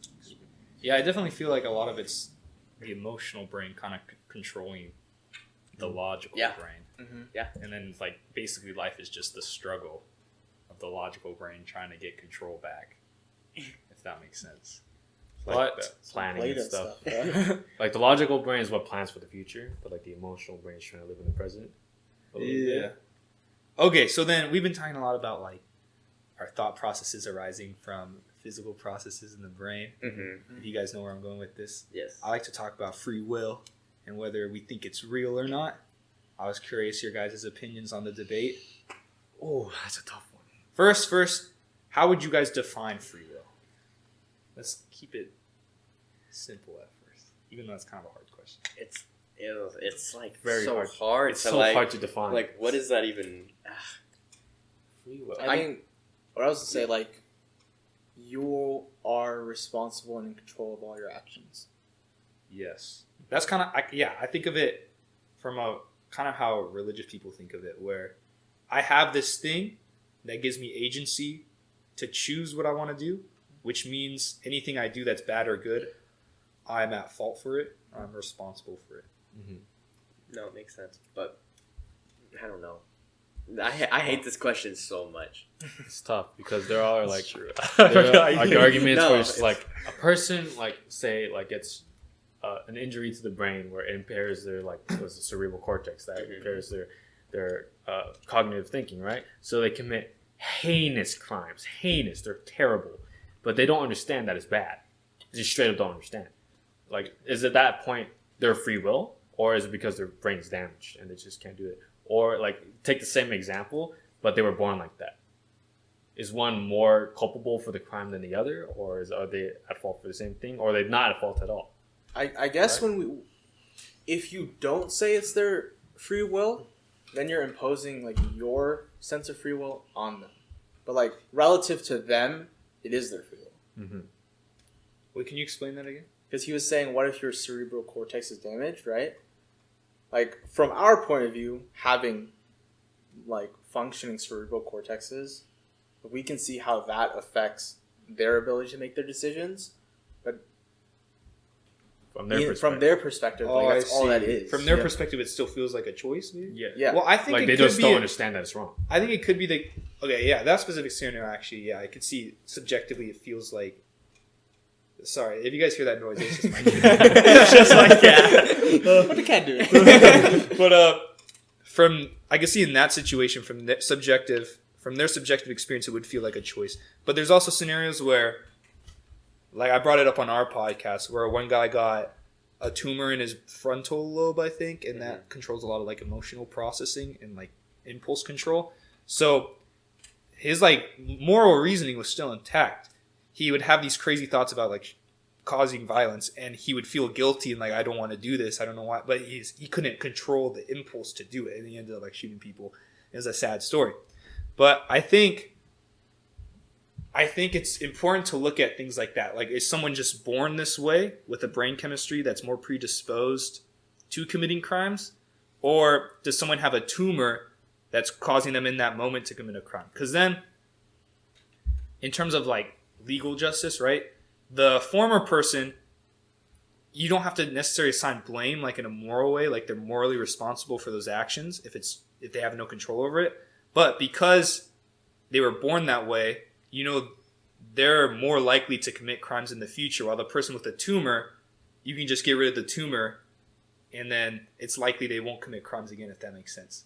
Like, you could determine based on what's causing the bad actions, you can determine like how likely it is for them to continue doing bad actions. Like, there's something different between me accidentally falling, hitting someone, and them getting pushed in front of a car than someone who's actively has intentions to push someone in the car. Because in the first scenario, the odds of that happening again are so slim. But in the second scenario, it's the fact that his brain has those intentions means it's likely it will happen again, if that makes sense. Yeah, it's like deontology versus util. Like, util people would be like, the consequences are all that matters. So it doesn't, like, morally, it doesn't matter if you intended to knock them or if you actually knock them. It's the same. But deontology would be like, it does matter. The intent. You have to act in a way that's like, because deontology is all about logic too. It's like, you need to be able to universalize your action. Everyone should commit it. They talk about what is it called? Categorical imperatives. Those are things that you have to do under all circumstances. Yeah, I heard there's like an example of like, is lying okay? Yeah. And it's like, can you universalize lying being bad? And then there'll be situations where lying is beneficial or stuff like that. Yeah. Interesting. Dude, that's crazy. Philosophy always gets so deep, it goes like completely left of like where you're supposed to like. don't even See, know. when I'm like in a normal conversation, I don't mind talking about it, but on the podcast, I like kind of get nervous because I'm very jumbled in my thoughts when I talk about it. Yeah. I think everyone is. Yeah. It's a hard I topic. think we talk about this quite frequently, and you have a different approach to free will that most people think, and that is like at the quantum level, right, or at the atomic level. Yeah, I mean, the main reason I believe it's not real is just because all physical things seem to follow the laws of physics, and we're made up of physical things, so why should we be treated any differently? But we did talk last time about how consciousness is... See, basically, we don't know where consciousness necessarily arises from yet, but I don't think that necessarily means that free will does exist. We just don't know Yeah. if it does exist. Like a lot of people will say, since we don't understand consciousness, they use that as an argument for free will existing. And I don't think that's necessarily the case. Yeah. But I guess I shouldn't be so like hardline. Like I think it doesn't exist if we don't understand everything about consciousness. Yeah, I see that, but it's also like in your life, like you feel like you have free will, right? Yeah. So like I wouldn't just be like, all right, I'm just gonna put it all on the quantum state to do it. Yeah. Well, it's like that feeling though arises from the quantum states. True.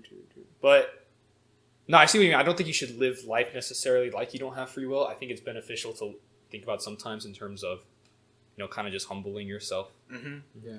But I had another conversation topic, unless anyone wants to finish a point on that. I was going to, but I don't even really know Actually, what I was gonna say. can we take a break? I need to use the restroom. No worries. And we can take some pee breaks. All right, we're back. We all went pee except for Heed because he's got a massive bladder. Yes, sir. Yes, sir. Okay, so I was about to ask another question, kind of off topic. There's a sink. It was what? It was synced up. You guys both drink water at the same Yo, time. my man. That's like when you're in a Same video game and person. the animations line up and you're like, oh. Okay, so here's the question. Do you guys think AI is going to take over the world in the future? And I don't mean it as a funny question. Like I mean Skynet it, type genuinely. Like, because I'm in a club on campus and we talk about like the existential risk of AI a lot. And I'm curious to get your guys' thoughts, especially since y'all two are computer majors. And you, psychology, that's kind of related, right? Because I guess a little AI. bit, man. Like, do you think AI could be conscious? There's That's good the in the future. There could be like AI psychology classes, bro. Mhm. That's gonna be crazy. question. Oh, that's weird. Taught by an AI. God. But yeah, what's the general consensus with this group? Oh shoot. We think it's overall going to be good or bad?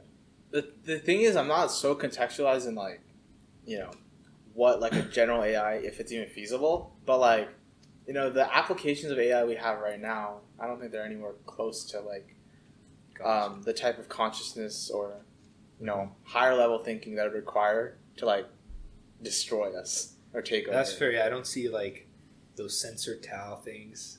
The In what? the bathroom. The hand, the the white swipe to get in the It's like, you got raped. Turns into a transformer. Just like Okay, here's like one of the arguments, right? So you got AGI, which is artificial general intelligence, which is basically an AI that can do anything a human can, right? Now, once you get to that level, imagine it has human level intelligence, so it could essentially work on AI itself.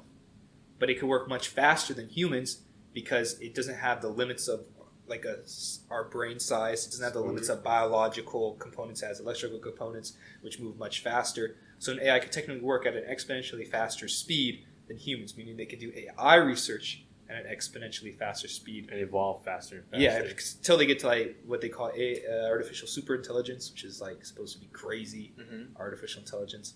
So, assuming an AI can get to that level, then there's arguments like they'll be so far advanced compared to us, kind of like how we are to ants, for example. So when you're walking down the street, you don't necessarily kill an ant on purpose because you're evil or want to, but like you're not necessarily looking around for each ant to make sure you don't accidentally step on it. So in the same way, an artificial intelligence might have some goal we can't even understand, and maybe they don't want to actually kill us out of evil or anything, but we're just in the way, and they're not really taking too much credence to us. I have no clue like how AI even works, but can an AI even have a desire, like in the same way that a human can have a desire? Like, can a computer desire something, or I mean, not right now, right?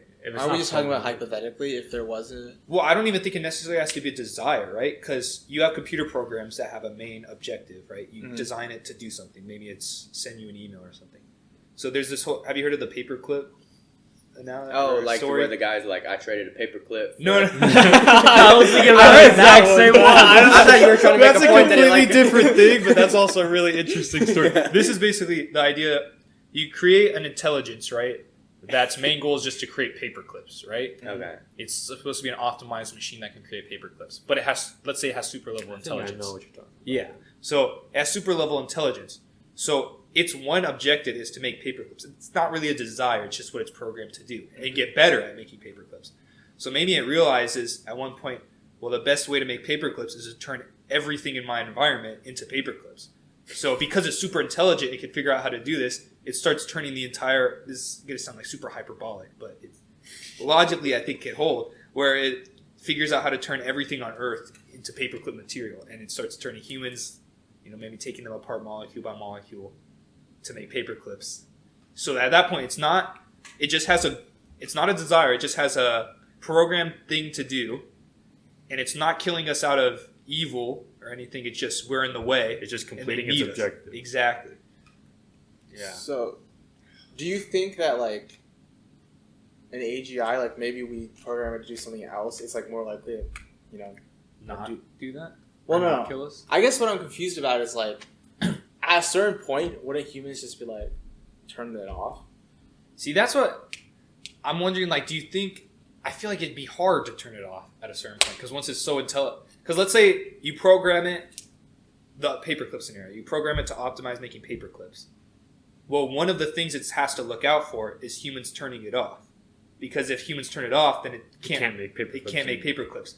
So one of the things it has to learn how to do is prevent humans from turning it off in order to optimize making paper clips.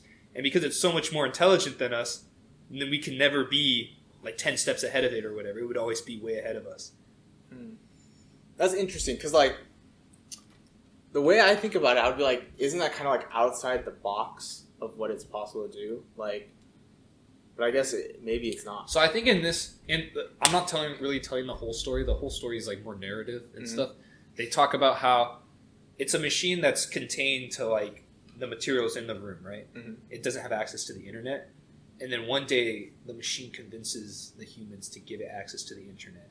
And then it does. And then through there, it's able to access like everything because it's smart. It's like becomes like a hive mind or something. And then it could like literally do such tiny things like maybe change certain advertisements to make people more likely to go to certain areas where it might be easier to then round them up and turn them into paper clips. It's funny. It's paperclip farming, bro. Well, I think it's cool because the example seems really funny and kind of outrageous, but when you really think about it, it's not necessarily out of possibility. It's not out of pocket. Not out of pocket. I think that's like way in the future, though. I mean, I don't. Yeah, but Well, see, That's so the I was whole reading a book called Superintelligence by Nick Bostrom, which I think is supposed to be like... Bostrom, he was a debate author that we talked about. Really? Yeah. Oh, that makes sense. Yeah, he's Did he like... talk about singularity or no? I think he do, I only read like the first few chapters because it was a very dense book. He's like kind of the first one to bring attention to this issue of superintelligence. And he like did a survey of a lot of artificial intelligence researchers and stuff. And it seems like a large majority of them think like AGI, artificial general intelligence, will be possible within like the next 50 to 200 years. So I don't know like how far term you were talking about, but that's like in the grand scheme of things, that seems pretty short term. Yeah. And then the idea is once you get to AGI to artificial superintelligence, it could be a super swift, what do you call it?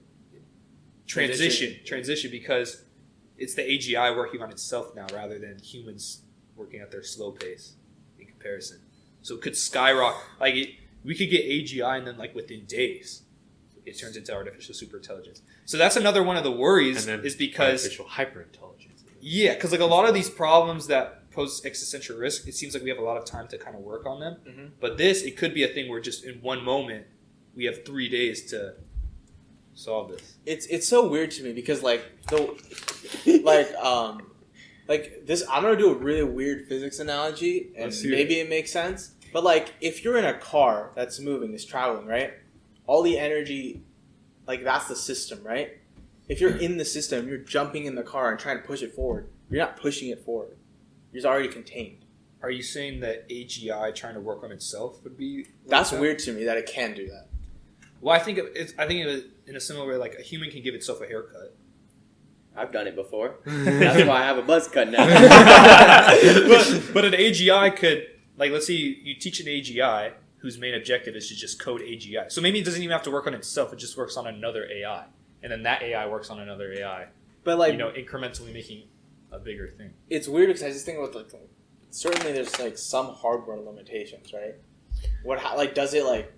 I think of it like this. I think of it like a human working on the DNA of itself, right? Because now we do have the technology to do that, right? Mm-hmm. Where we can just like do DNA splicing and stuff, and then we like maybe not even on ourselves, but like on the eggs of other humans, right? So that would be kind of like the AGI working on another AGI, right? It'd be kind of like that. No, I think that's a good analogy. It's just so weird to think about. I think I get what you're saying though with like hardware limitations. Like, where is it going to get all the parts it needs if it needs like parts to? But maybe it's already assumed in the question that it has the ability to do that. Yeah, well, I would think of it. If you create AGI, at that point, you definitely have the hardware to at least create AGI, right? Mm-hmm. And at that point, like hardware would just be another like technical issue that the AI would figure out in a sense. Like maybe it gets access to the internet. Mm-hmm. It figures out how to like slowly trick people into making more hardware through like advertising, psychological. I don't know. Well, that's weird to think about the human element of it like actively tricking. Create hypercomputer hard drives for us. Joe Rogan always talks about how he thinks that the human species right now is basically like a caterpillar, and by creating this AI, they're about to like get in the cocoon, and then the AI is going to be like a butterfly species. And humans won't be around anymore. What the heck? Oh shoot, that's scary. Yeah, it's going to come something more beautiful, but then like the ugly caterpillar is going to be left behind, bro. Yeah, turned into paper clips. It's just the paperclip cocoon. It's just bizarre. It's definitely bizarre. I mean, I guess it's just like I can't even conceptualize a like computer that could understand all that stuff. And like obviously it makes sense because a computer is like all like logical and it works like super quick because of the way like I don't know. It's just a weird thing to think about. And like could it even understand the human psychology? Because humans can't even understand human psychology, and a lot of like criminal cases are like unsolved. They go unsolved because it's just like you can't piece together everything about humans. So like would it even be able to convince us?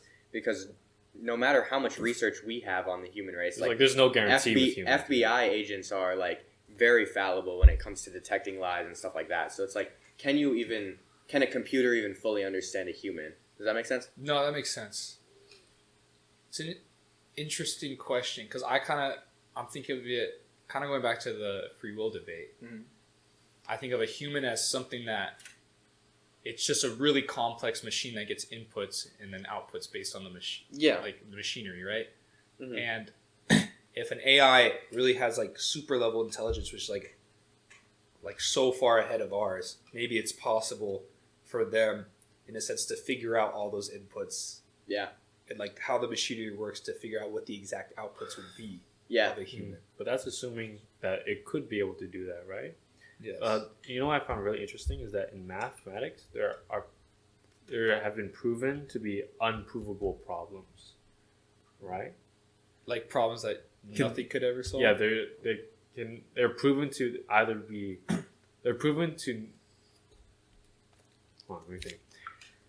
been proven that you cannot prove them either true or false, right? You cannot make a definitive answer, right? So maybe the human brain could be one of those things where you cannot reverse engineer it and like be able to say what a given output is, for example. Like I think there's like so it's not that the problem is just so difficult, like it would take forever to solve. It's that there's literally no way to logically Exactly. prove true or false. Yeah, it's like I think there's like I think Alan Turing worked on these problems a lot, where it's like the Turing machine, right? And there's like a super Turing machine that has to calculate the Turing machine and it calculate itself, and like it's been proven to be like impossible or whatever.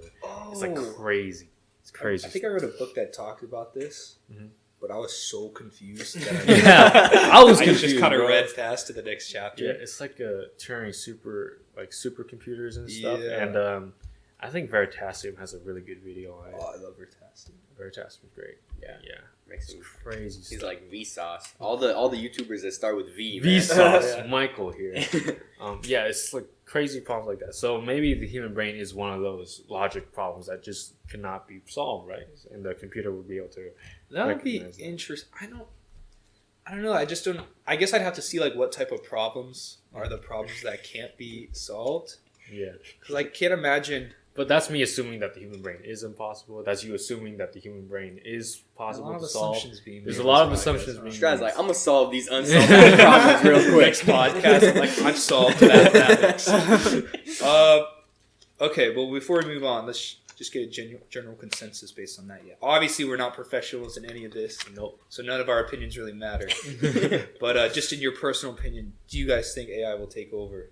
Are you team Or takeover? do you think it poses team- an existential threat? I have strong skepticism. Okay. I Just do because I as don't well.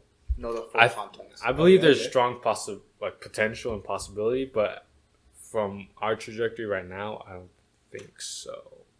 I think it could. I think it does pose an existential threat, but I don't think it necessarily will eradicate the human race or like take over in the way that like the question is. Like the paperclips. Yeah, Like Just because- science fiction does. just because I think there are things that we as humans can do to like stop that from happening. Okay, I see. I think I'm kind of in a similar case where I think it can definitely pose an existential risk. You hear the cats. They have food and water, I swear. I saw Brandon just go. What? I'm in the mindset that I don't think we're focusing enough on it. Like I think for the risk it poses, we're not putting enough resources into it. That's a good point.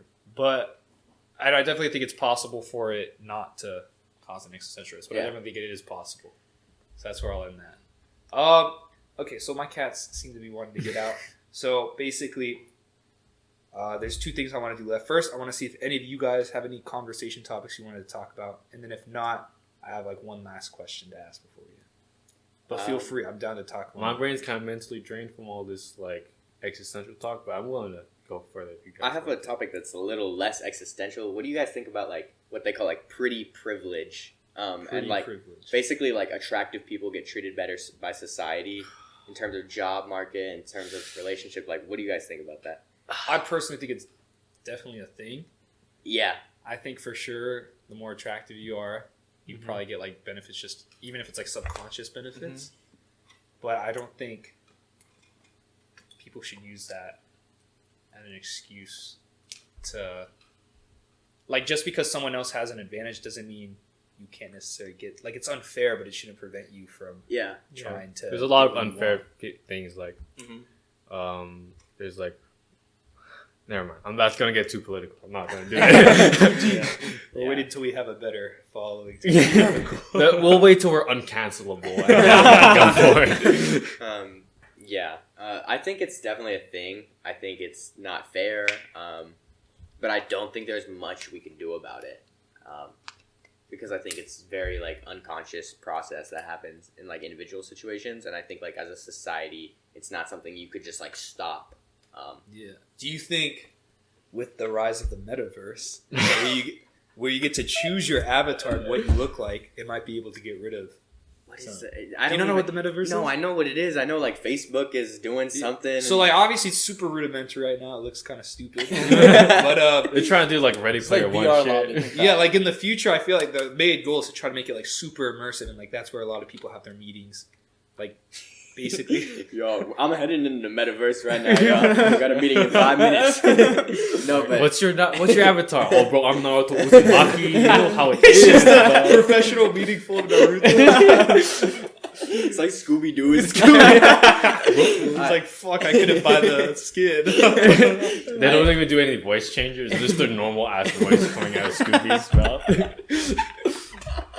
I think that could help, but it's also just like, I don't know how feasible the metaverse is to like, I don't know if I could talk about it to an extent where I'm like, oh, this is something that's real yet. Like, unless I've seen the immersion it could provide, then I'm not like... All right, what about a more like practical example? Like, online, for example, you could comment things, do things without people actually seeing what you look like.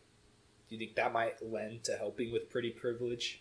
I think it does, but it also, the anonymity, like, can lead to people being, like, assholes. Yeah. So And it's also like, people- COD lobby. Yeah, and I think it's like in job markets or something. Like, if you like put in an email, because I think it was like COVID, you don't need to see the interviewee in person anymore, right? So you just like send like papers and stuff. But my cousin says that actually hurts a lot because then like if you don't go in person, right, then the employer doesn't really necessarily have an idea of you, like what you look like, how your personality, how you act in person, right? All they just have is like a wall of text. Yeah. All right, so who would you rather choose? Just a wall of text that you've never met before, or someone that you've seen, that you interacted with before, that you generally know their personality? Who would you rather choose? The person. The person, exactly, right? So like just seeing someone in general is like an advantage, right? Mm-hmm. Yeah, I agree.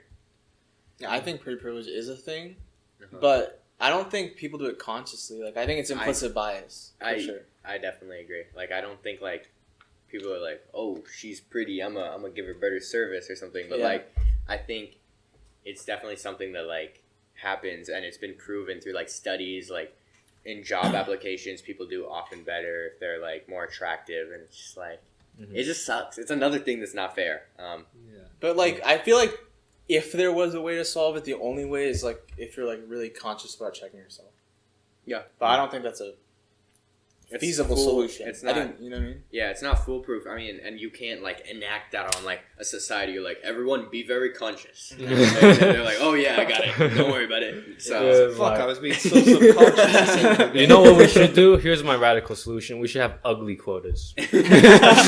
The uglier you are, the more like you get in. Like we have to have a specific number of ugly people. No, they did it. There was in my political philosophy class, there's this idea called luck egalitarianism, which is the idea that anything that happens to you that's luck-based and not choice-based, like if you get in a car accident that wasn't your fault, like you should be helped by the government for that. yeah, So one of the, I guess, arguments of that is there seems to be a lot of things that disadvantage you that are out of your control. And they talked about like an ugly, like should you get ugly quotas? I don't know, like like an ugly, get my ugly what do you call it? reimbursement. Yeah, ugly Yeah. reimbursement, like a stimulus check, and it's like how reparations, bro.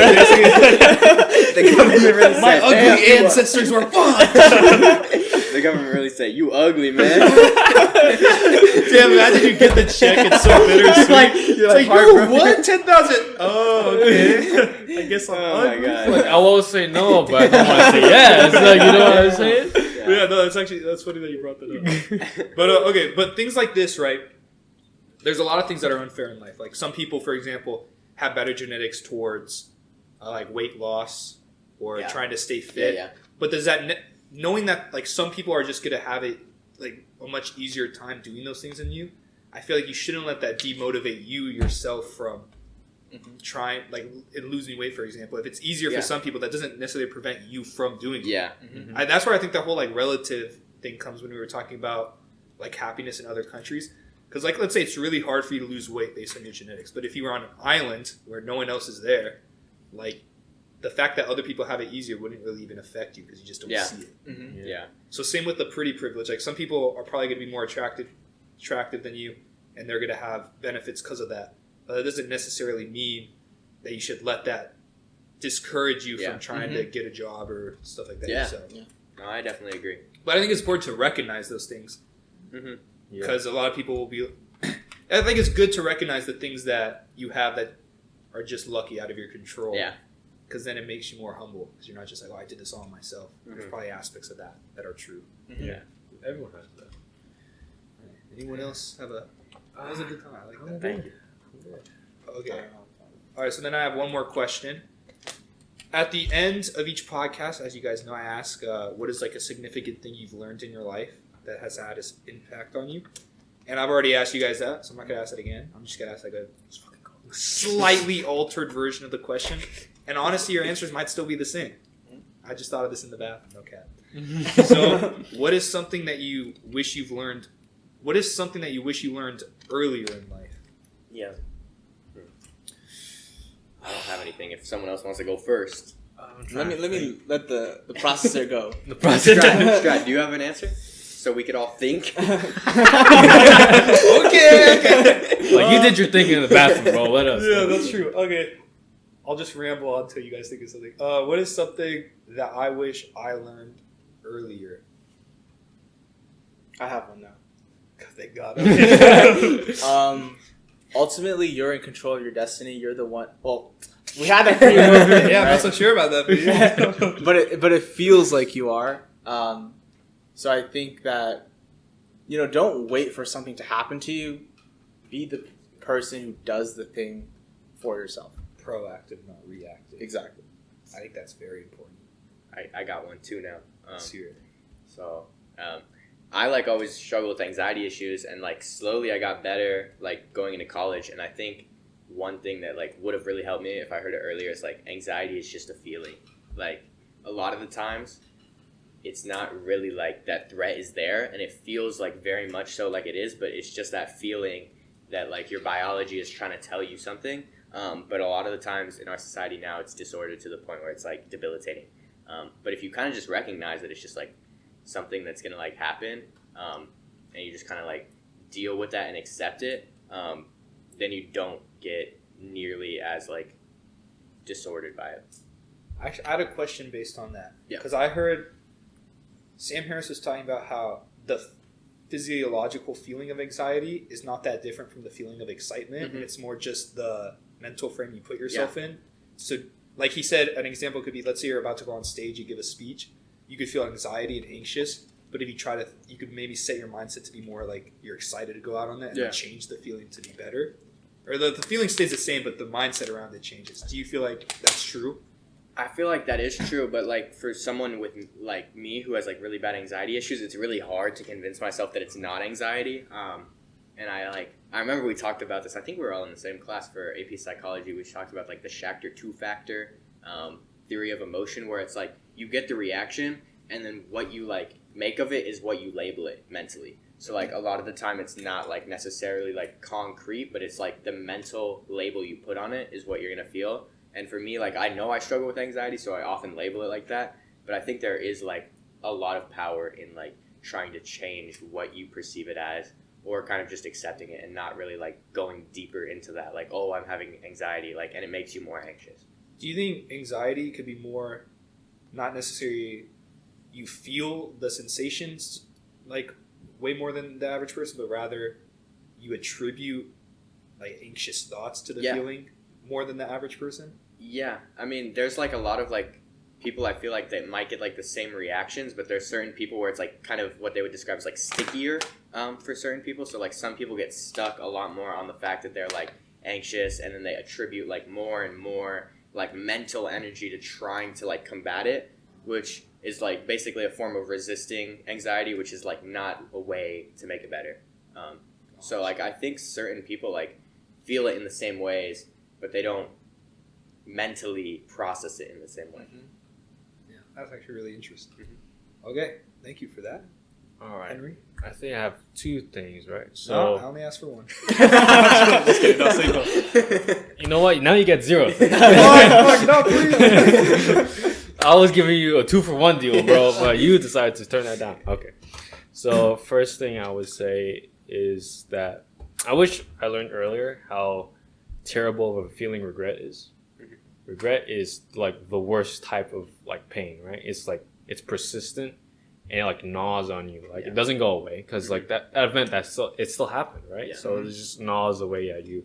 So I would say to not do anything that you regret. Like, obviously, right? But really take time to make sure that your decisions are what you want and like that you are absolutely sure you will not regret not taking action or doing certain action. And also another thing that I wish I learned earlier is just that ultimately life is just taking things one step at a time. Like, you can't do like multiple, like, I mean, you technically can, but that's gonna trip you up in like some severe ways. So, and like it's just gonna be a lot easier on yourself if you just take things one at a time. Just keep moving forward one step at a time. Yeah. I'm starting to think I should have gone first because I was just gonna say the contracts. Y'all have like much better. That's a big idea, bro. I'm implementing that as soon as I go home today. You know, I'll change it to I'll try to. Basically, internal motivation is very important, but human nature, right, can get in the way of internal motivation or can limit it. So, you know, I don't believe in free will. I think a lot of what you do is based on your environment and the things around you. So recognizing that I think is important because then you can figure out ways to change your environment to work for you rather than just relying on pure like willpower. So that's where the contracts come in. They act as me controlling my environment, my external environment, to make me more predisposed to doing the actions I'd want to do. That's cool. Let's freaking go. Right. I'm so happy I was able to get all four of you or all three of you on. Yes. I remember I was literally I was like having a sleep. I couldn't fall asleep one night because I was just thinking about the podcast, and I was like, who would be cool guests? And I was like, Brandon, Fahim, Henry, and I was like, imagine all three of them on at once. So I'm like, the whole like thing you were saying about like being reactive versus proactive. I feel like in the past I would have thought it was a cool idea, but then like be too afraid to text you guys about it. And like the fact that we did it now is just really cool to me. I feel like you're just saying that we're freaking awesome, guys. Yes. You're all awesome. Yes. So I appreciate you guys all being on. Thank you. That was a great time. Thank you so much. This was awesome. Thank you. I really enjoyed this.